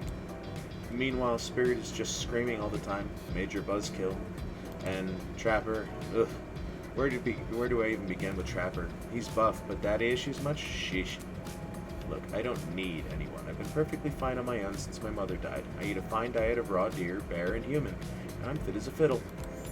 That being said, something about this newcomer makes me think that I might be missing out on some huge part of this thing called life. Look, I'm always full of rage. The key to knowing how to control your rage is The key is knowing how to control your rage so you can use it. I'm a master of self-control, and right now I'm using all the self-control I can muster because today was a disaster. Let's just say I didn't love it. That was funny. Laugh. I said laugh, damn it. Anyways, I'm planning to kill this idiot.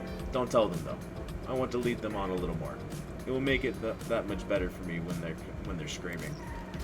Yeah, today was fun. I don't want to get ahead of myself or really invest in something that might hurt me, so I don't know. Maybe we'll just see how it goes, or maybe they'll realize I'm not the one for them. They seem pretty smart, so that's probably what'll happen. I gotta learn to go easier on myself. Who could love me if I can't love myself? Have you ever felt absolutely nothing inside? It's fine.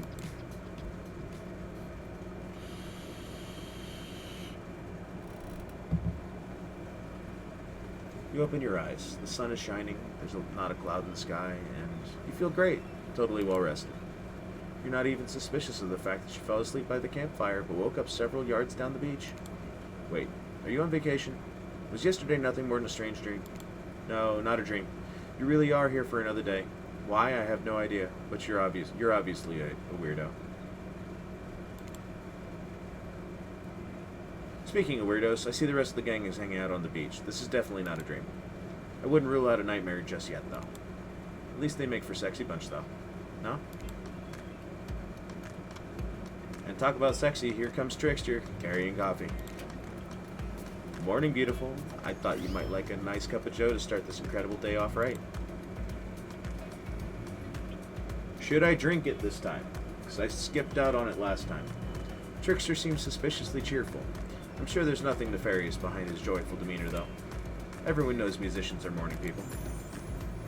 I also want to wish you luck. Today is an important one. My only regret is that it won't be a bigger part of it. Budgeting issues. Also, I am just swamped with engagements, especially on the other island. Trickster winks at you. If you want to ask him how to reach the other island, now's the time. Never mind, he left. Well, at least you brought me a cup of... No, wait, don't drink that. What the hell was that? They don't call him Trickster because he's good on a skateboard, and he definitely didn't get that name because he brings people drinks so they can have a good morning. It was almost certainly not coffee, and I don't want anyone casually poisoning, imprisoning, and torturing you yet. This is supposed to be a tropical paradise, the type of place where you give 5 out of 5, 10 out of 10, 2 thumbs up review to, not an eternal prison of pain. And please make sure to leave a review. It really helps with the algorithms. Just trust me, I'm looking out for you. So can we please move on? Hey, wait a second. How did a possibly omniscient, possibly unreliable narrator physically just knock that coffee out of your head? This is not a parliament, and the floor does not recognize the ocean to speak out of turn at this moment. I need no recognition, for I am the ocean. I dominate the land. I submerge those who defy me and become their watery grave. Actually, speaking of graves, I would like to say something of grave importance. Fine, go ahead. Even if this place is an eternal prison of pain, and I'm not saying it isn't, even a place of extreme horror can still receive a 5 out of 5, 10 out of 10 thumbs up review. It was crafted with love, and or that's the type of thing you're into. You know, the ocean's right. A lot of hard work goes into a place like this. You should really judge it on the artist's intent. Whenever possible, start from the mindset of giving them the benefit of the doubt. Constructing elaborate vacations is not easy to do. Also, I didn't get to drink the coffee. I thought I had a choice in that. Sometimes there are some small bugs or inconsistencies, but that's just the nature of the process. Perfection is overrated. The universe is filled with mysteries. I think they did a pretty good job so far. We ought to celebrate those who ventured to bare their souls as part of this creative process, with the ultimate intent of making things for our enjoyment, not be overly critical of them. Are you two trying to sell me on this place actually being good? You don't have to say it like that, especially after I saved you from that poorly made cup of coffee. Sorry, we should have been here 5 minutes ago. They always do this on the second morning. Sad, really. Even if they do make some great points. Oh sure, they make great points, I agree. Can we please move on? Yes, of course. The last few minutes aside, have you been enjoying your time here on the island? Yes, I'm not suspicious there's no option. What an encouraging response. And we're so glad you're not suspicious. Hey, Claudette, maybe he isn't suspicious because they figured out what they're actually doing here. Zero chance, they're still clicking. Even now to see how you spawned. Hey, look at that.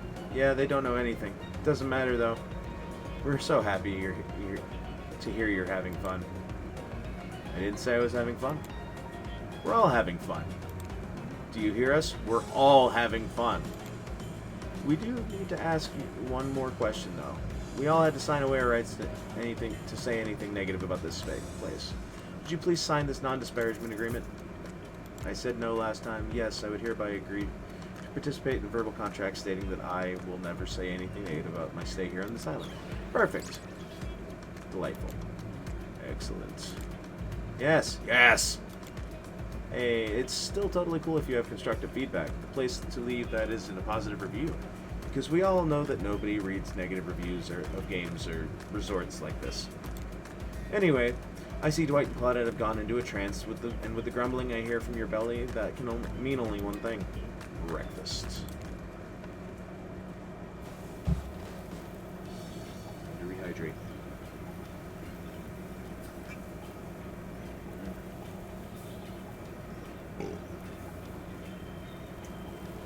Give me a second to stretch.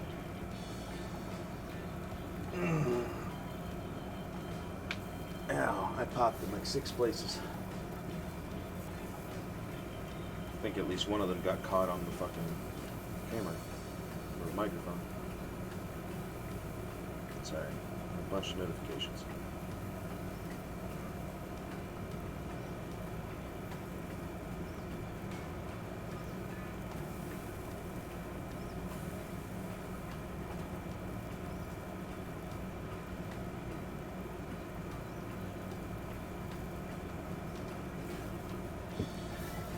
There we go. Sorry. Alright. Perfect timing. Everyone rolls into the dining area to lard up those sexy little bellies with pancakes and bacon and so much for maintaining these beach pods. We're all half naked in tropical paradise. Can we get some strawberries here? A yogurt? Magic powers only get you so far. Even killers watch their sodium intake. You take your plate and sit down, thinking about yesterday and the whirlwind of feelings you experienced. Danger, dread, disorientation. It was like going through puberty again, except all in one day on a beautiful island and mysterious island. Looks like you're not the only one doing some introspection, though. Trapper stands up to talk about how his day went, in case anyone was wondering. Personally, I wasn't. I can't imagine you could make me angrier today than you did yesterday, but I really hope you do. I really, really hope you do. Unrelated. Anyone see where I left my cleaver? Haha, just kidding. I always know where my cleaver is. Well, that was bizarre. Back to your breakfast. Nope. Now Huntress steps up to talk about her feelings. At this point, anything could happen. I'm open to all the possibilities that this strange island has in store. How open-minded. Oh well, that must surely be it. No one else would weirdly stand up during breakfast to... And just like that, here comes Spirit. If I look especially well rested this morning, it's not because I slept well. As you know, I'm much too dedicated to finding revenge to ever sleep again. But because you all really left me alone yesterday to be my best, not constantly annoyed self, and I thank you for that. Now, if you don't mind, I'm going back to quietly resenting being trapped here with you all while looking cute doing so. Guessing Wraith's had enough time to work up the courage to speak in front of a group.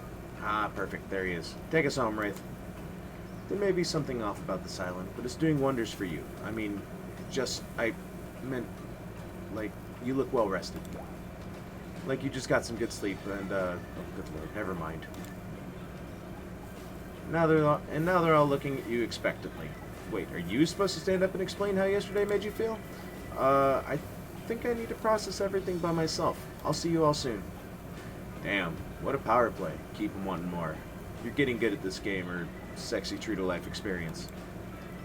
Shame you didn't eat any breakfast, but so be it. Alrighty. After breakfast, you head to the hot tub by yourself to clear your head. Yesterday was, in short, a lot.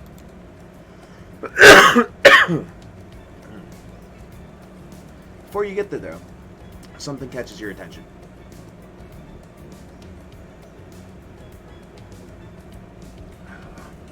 You hear that? Who are you addressing? Me? Well, yeah, I guess. That is okay, right? You know, I might be pursuing a relationship with one of these 4 fine killers, but it feels like the person I'm getting to know the most is you, narrator. It's only okay in so much as it serves to illustrate that you've lost your mind, seeing how I'm not real and all. And yeah, I heard it this time. I think it's coming from behind the pool shed. No, stick it in there. A little more. Oh yeah, that's it. Yes. How does that feel? Intense? Nice. Yeah, that feels right. This is uncomfortable. I want you to take that and put it right. Yeah, you know what I'm talking about. Just like that? Exactly like that. I swear I had no idea these two even do whatever it is they're doing. I'm afraid to look. Please say something so they know you're close by and can hear everything. Oh wow, look at the super cool bottle of Trickster brand suntan lotion someone left on a chair. Anyone know where I can buy some? Damn it. Oh, come on, a little privacy, please. Dwight is panting. Claudette has a crazed look in her eyes. Sorry, I didn't know how else to let you know I was here. That I could hear you, well, you know. Know what? What did you think we were doing? You were doing, I don't know exactly what you were doing, but it sounded like fun? You think 2 people trying to find new ways to kill each other in a desperate search to make their own death permanent is fun? Oops. We get 5 minutes to ourselves every day, and we spend it hoping if we stab each other in just the right spot, we won't get resurrected. I come to believe that the key is finding the exact place where we need to bleed out from, and I believe that place is in our appendix. Why else would it be there? Makes sense to me. Did you actually think we were me and him? Dwight? You don't have to laugh that hard. They get it. And she's just gone. My life is a nightmare, and yet somehow it's never been worse than right now. Let's go, Loverboy. I noted all our entry wounds, and our 5 minutes is up anyways. Good luck. You're gonna need it. And hey, if you figure out how to escape this island, please make sure your ghost tells us how. That was both a tragedy and a comedy. A crachmedy. Shut up. I like it. Anyways, where were we? Oh yeah! You're heading to the hot tub by yourself to clear your head. Yesterday was, in short, a lot. So far, today has been exhausting too. But you're dedicated to achieving a true, centered sense of calm. No drama, no bullshit, just soaking up the sun in a heated pool. Today, you're on a date with you. Ooh, I like that. I want to be on a date with me. Who would make the first move? And aside from that disturbing thought, all is going to plan until a shadow blocks your precious sun. Spiky tipped, like a palm tree is bending over to screw with you. But it's no tree at all, it's Trickster. Hey, babe. Breakfast was weird, huh? Everyone just getting up and announcing how they're feeling. What's that about? Some forced kind of check-in with the group? I don't like it. Fishy. Kinda lazy. Whatever though. Breakfast is dumb. No one should eat before noon or after 4 p.m. Yeah, I do intermittent fasting. You seen my abs, by the way? Maybe you can see them later at my private stage on the other island. You know, IP Island, where all the Hollywood celebs hang out. If you play your cards right, maybe I could give you a private show. Catch you around. His abs are pretty amazing. You gotta give him that. And that blow-up hat, threatening but adorable, makes for an interesting silhouette. Genius design. He's a psychopath, just like the rest of them. You don't gotta give him anything. We're not best friends. Just because we had a little talk about doing a little talking. It's not an open invitation to go smashing the fourth wall every 5 seconds. Okay. Now that guy is gone, we've got some ground rules established that we're definitely going to abide by. It's time to lay back, take some deep breaths, slow breaths, and nope, another shadow. These people will not leave you alone. Let's see who it is this time. Oh, it's Wraith. That checks out. You two have gotten pretty cozy. Hi. Sorry if this is too forward, but do you want to get out of here? I know a place that's it's kind of, I mean, it's got, well, it's hard to explain. Actually, it's kind of weird. You know what? If you want to go somewhere else with someone else, I totally understand. But if you want to see something weird and interesting, let me know, I guess. I've been around Wraith long enough to realize that this rambling speech was actually him being incredibly brave and asking you out. But before you can decide if you want to go off with Wraith, Huntress interjects. Hey, just...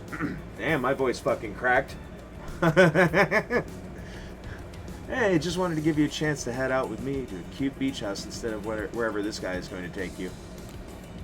He'll probably read you some poetry and force you to learn about Petrov's chess defense. If you want to learn about some other Russian moves, I got you covered. Does she mean... Talking about Baryanya, the traditional Russian folk dance. You all have your minds in the gutter. And if I'm honest, I love it. Tough choice. You weigh your options quickly because you can only go on one date today, and you also don't want to be hacked to pieces for saying the wrong thing. It's always good to remember that these are all cold-blooded killers. But you know what they say, when life gives you lemons, you make lemonade, and then die a horrible, retching, writhing death after drinking it because the lemons were poisoned all along. Sorry, this island has really got me tilted. So, who will it be? Wraith, my boy. I gotta go with Wraith. Wraith? Yes? I picked you. Sorry, I stopped paying attention and thought I was hallucinating. And now, Really? Yes, really. Cool. A pensive Harry. Okay. Here's my island hangout. This is what I call the Cosmic Dump.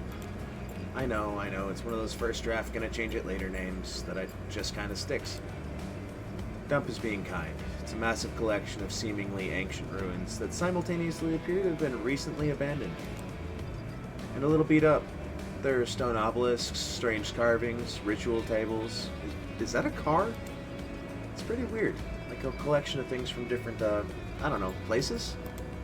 You look around in awe, then you look at Wraith, expecting more of an explanation.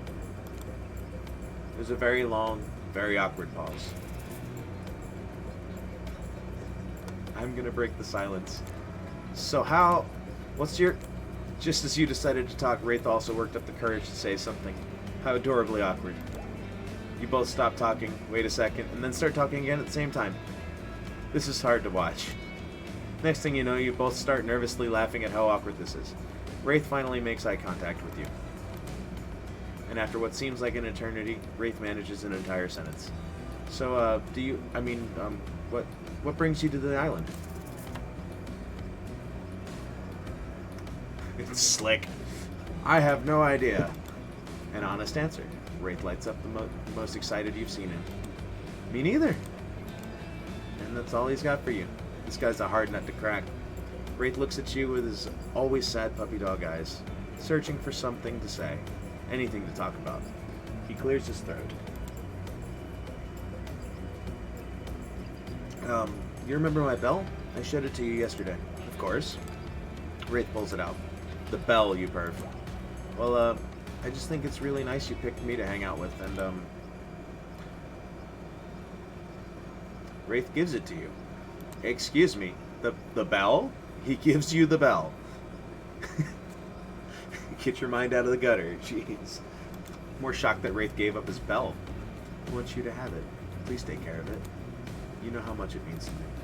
I promise, I'll take such good care of it. This is the sweetest gift. Wraith smiles, but even when smiling, his eyes seem sad. You smile back, knowing what a gift he's just given you. That's a typo. I mean, it's kind of shitty because you can't really do anything with it, but it means a lot. Not to you, though. To someone else. Still, cool gift. You both search for something to say, anything to talk about. During the awkward silence, you look around the dump, spotting some kind of ritual table, stained with blood and littered with various bottles. Nearby is what looks like some dangerous potions. What was this ancient cult up to? shake up this date? Is this a date? Yikes. Anyways, looking to shake it up, you approach the potions and pick up the fanciest one. So what will we do next? Which one should I do, guys? I'm scared of all three of these.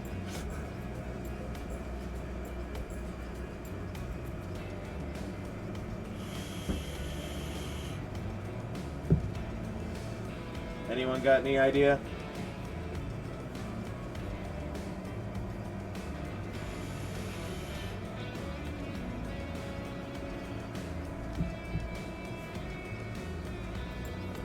So if not, I'm going to have to go process of elimination here.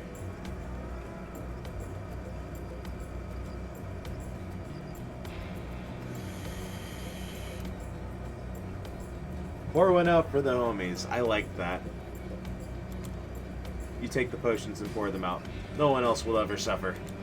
The ground smokes where the liquid lands. No harm will be done here. For now, anyways. Wraith looks at you and nods. Maybe he's found a kindred spirit. Wraith nervously smiles. He's endearingly awkward. So, I guess, tell me about your family. I remember my grandmother. Not much, but she had this certain smell that always made me feel safe. If it's possible for inky blackness to sparkle, it happens in Wraith's eyes.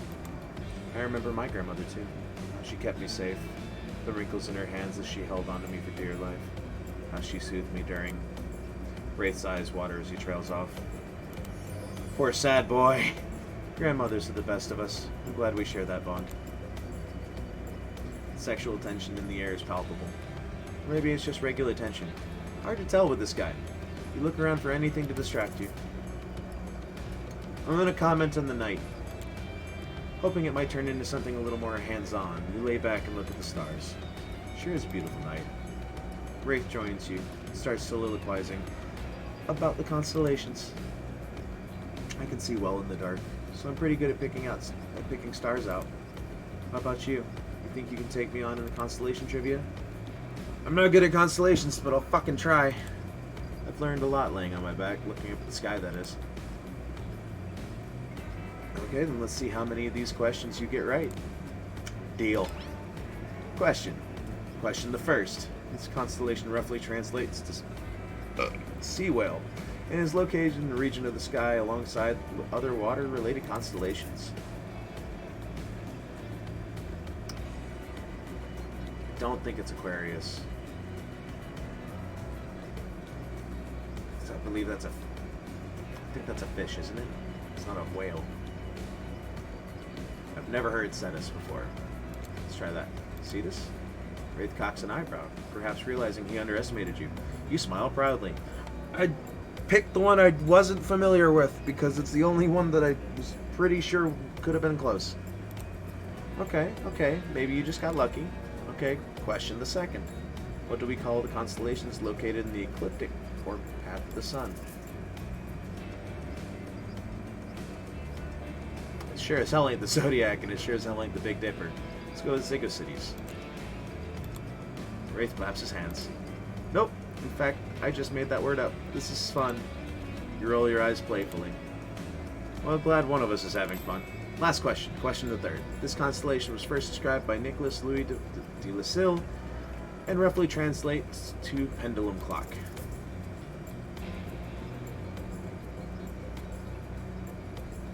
I believe.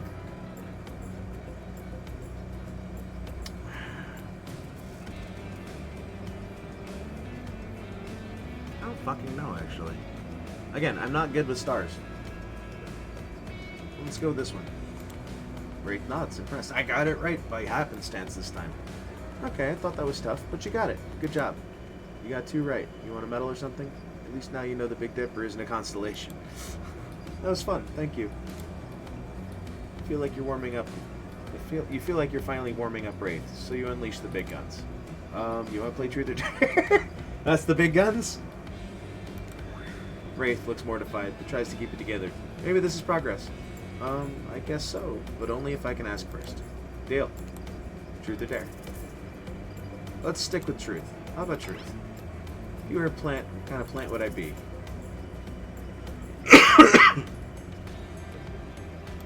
Third question. Such a kiss ass.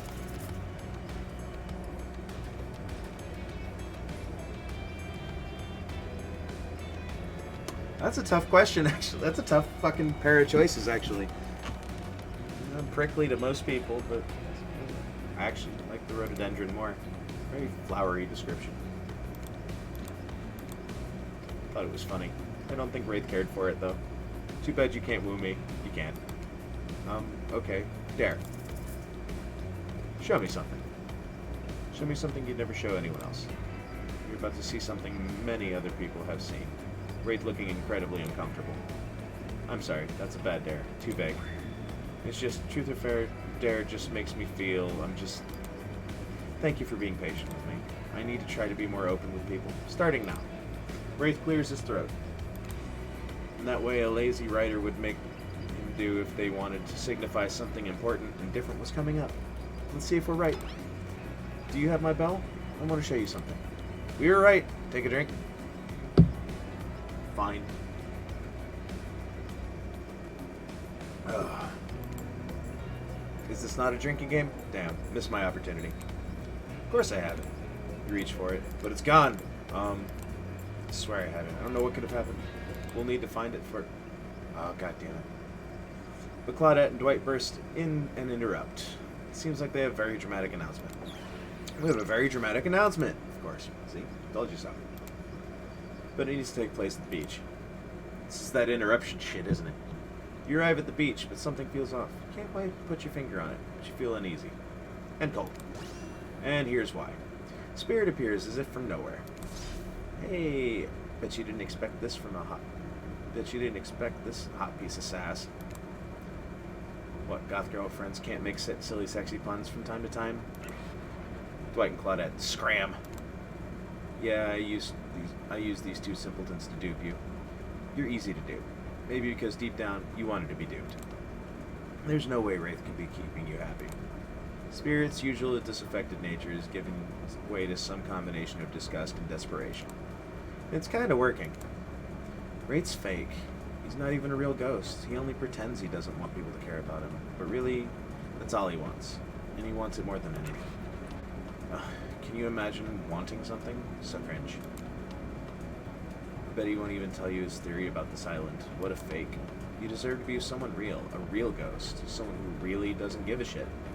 Someone who doesn't even care if you say yes or no to me.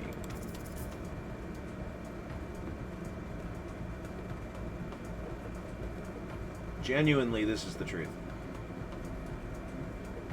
But I'm not answering. See through her desperate, last-minute attempt to win your affection. It's almost sad. Turn around and walk back to Wraith without so much as saying a word. He came back. No one ever comes back. Wraith is shook.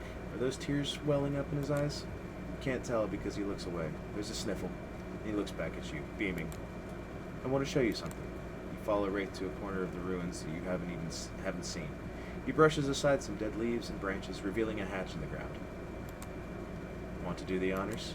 You open the hatch with some effort and lower yourself into a long tunnel, grabbing onto a rusty ladder and beginning your descent. Be careful.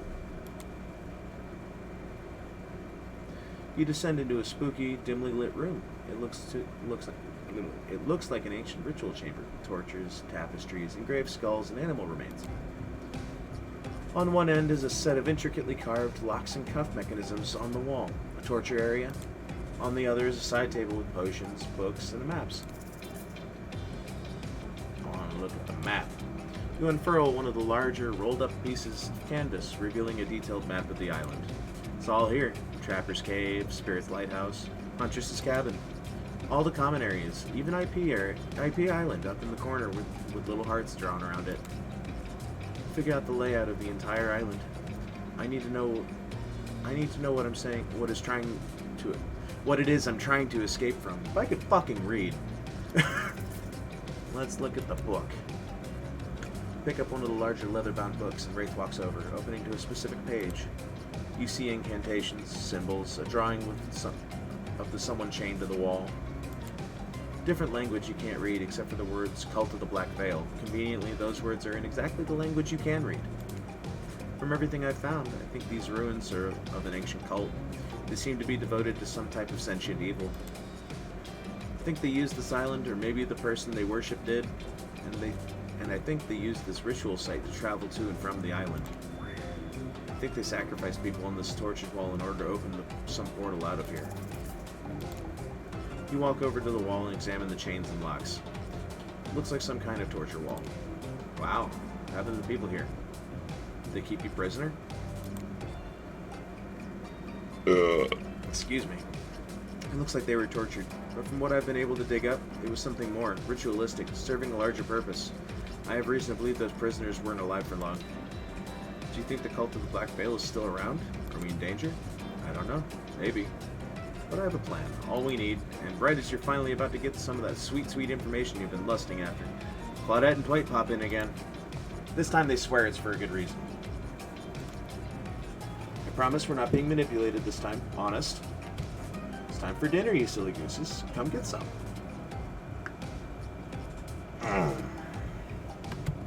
Dwight, for the last time, the plural of goose is geese. Sorry, I keep forgetting. What a fun day you've been having. I can see it written all over your face. You're shining. And that's not just the remaining anxious sweat from spending an afternoon courting a psycho killer. No, you really are feeling this whole romantic experience. Don't worry, I'll keep your dirty little secrets. But enough gentle ribbing.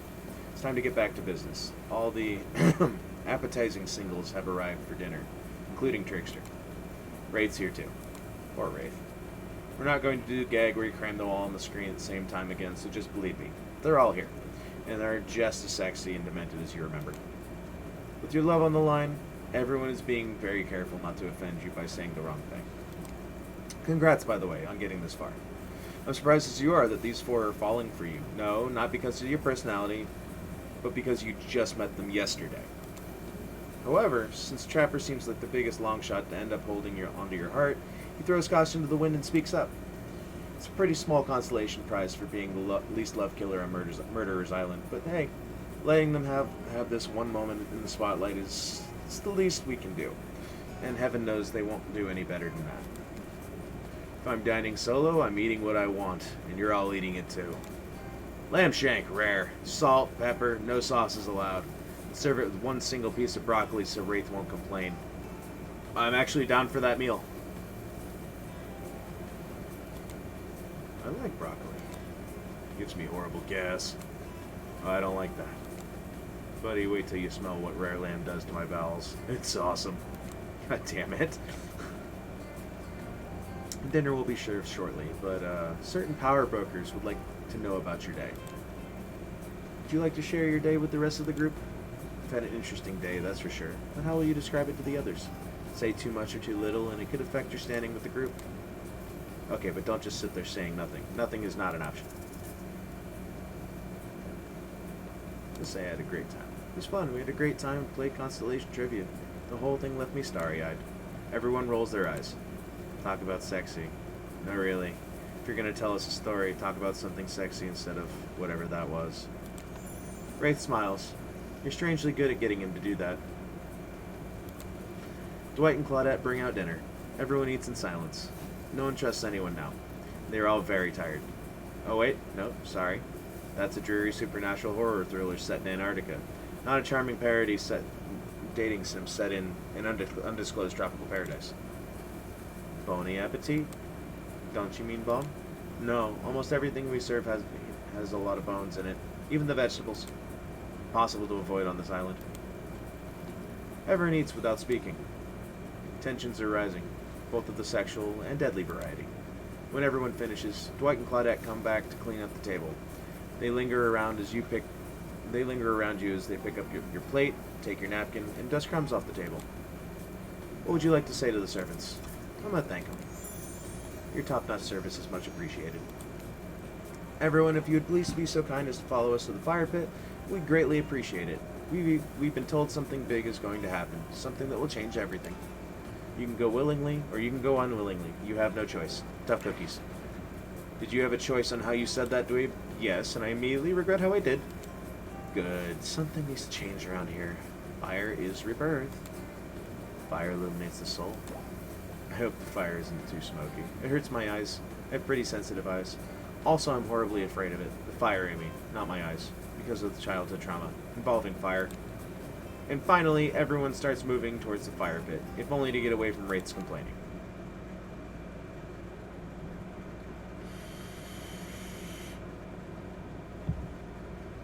You take a seat on a comfortable log, feeling the fire's heat against your skin, and wait for other killers to take their places. Wondering who will want to tell a story this time. Will narrator tell a story? I bet they've got a stunningly creative mind. Hey, you think. Are they allowed to simply place thoughts in my mind like this? Doesn't seem fair. Everyone makes their way in, but something unexpected happens. Nothing happens. Something almost always seems to be happening here, so nothing is probably not a great sign. Oh, cool. And now everyone is looking at you. So, do something. Should I pick someone to tell a story, or we could play charades? Boggle? Well, we were actually thinking, why don't you tell us a story? Wraith points his spine and skull staff thingamajig at you. You duck out of its way. Who knows what that thing can do? Probably shoots lasers. Try not to bore us. We're just very interested in you. Don't speak for me, Huntress. Now you can't tell if you're warm from the fire or if it's your nerves heating up. I know that the fire is right here, but maybe if we stop talking about it all the time, we can start to pretend it's not there, and doesn't, threaten to burn us all alive. He's not supposed to hear me. Get out of here, Wraith. He was about to make an important decision about telling a story or not. I'll tell a story. When the hell did you get here? Okay. So what type of story do you want to tell? Let's go with romance. I'll tell a romantic story. About two lovers who take poison together and die foaming at the mouth. Or about two strong hunters who meet when they both try to bludgeon the same wily wolverine. Not quite. It's about my parents. At a party in college. He was hosting. She'd been dragged there by some friends. They couldn't have been more different, and yet, as the night went on, they were drawn to each other. She made fun of his taste in music. He took an interest in her major, women's studies. They were married within 2 months. A bit too soon to know if you can trust someone, don't you think? So sweet. Exactly. I learned a lot about love from them. If you know. Some people don't need years to get acquainted with their partner. Love could spark from a mere look across a campfire. Now you've got their attention. Each killer is furiously attempting to catch your eye from across the fire pit. Except for Trickster, who's wandered over to the bar and is loudly playing his own music on headphones to drown you out. Okay, that was not a very good story. I don't mean to insult you, but it was actually quite bad. Sorry, but this narrator keeps it real. We can't just end there. So who else would you like to hear a story from tonight? You look from killer to killer, deciding who might be the most entertaining. Let's give Wraith this go. After this night is over and we've processed through everything, I'm going to wrap up, but it's 2:15. It's coming up on 2:15. I've been going for a little over 2 hours and 15 minutes, so my voice is starting to get worn down. But I want to at least get to a good stopping point. Well, I guess if you want, let's see, what story could I tell? I could tell you one about Mami Wada, beautiful African sea goddess who would lure men in with sex and then reveal her true form as half woman, half fish, making them swear to be true to her and no one else. Long story short, it usually ended badly for the men. Which is the end of that story, I guess. My bad. Let's see. There's that one about the mysterious cult that would demand human sacrifice to, no, that's no good. You don't want to hear that one. There's the living tree. Its branches were more like tentacles, and it oozed strange liquid from its bark. One time a girl I knew drank the liquid.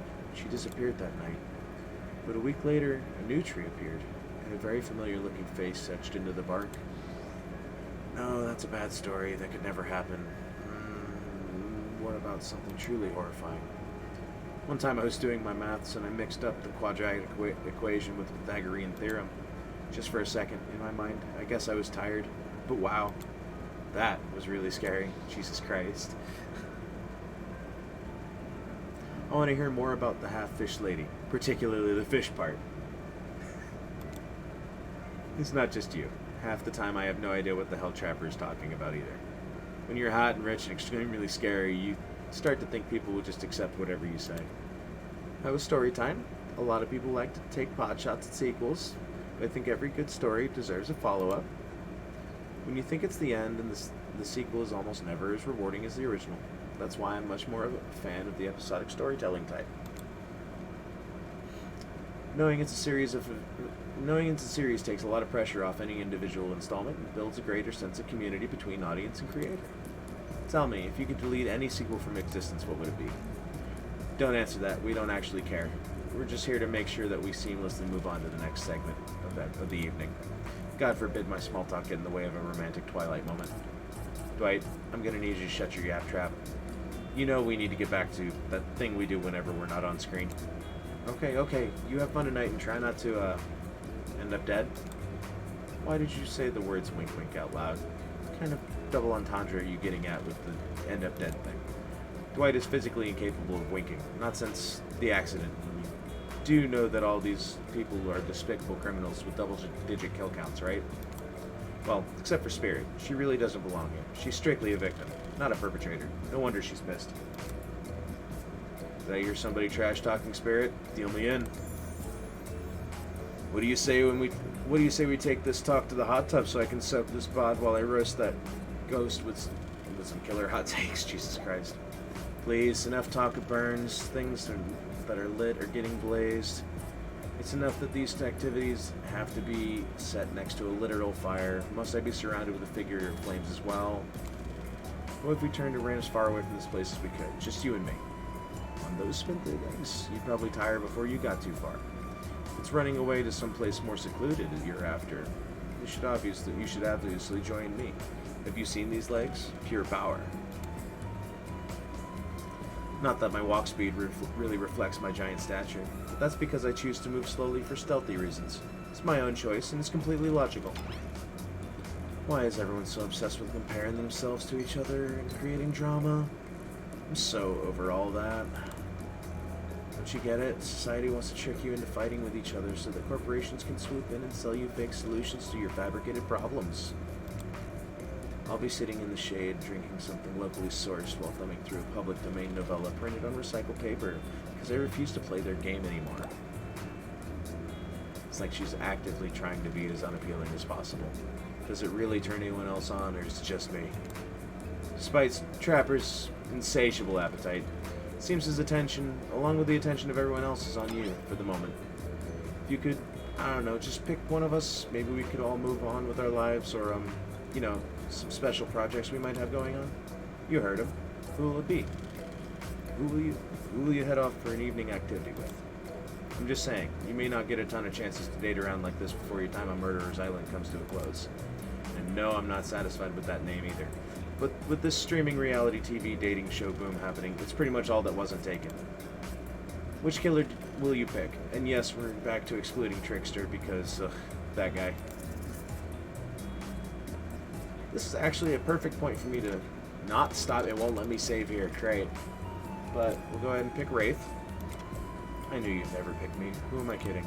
But I did pick you. Wraith immediately turns and runs away. It's not like he didn't tell you what you were getting into. Well, follow him. Alright, this is where I'm going to wrap things up. Save my game right here. And we're going to go main menu it. Alright, real quick. Alright, go to this.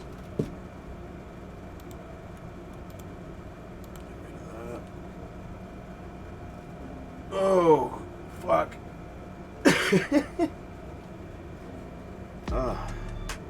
This chair does me no favors. Alright, let's see who might be live. I think I have a little bit longer for my buddy Stray.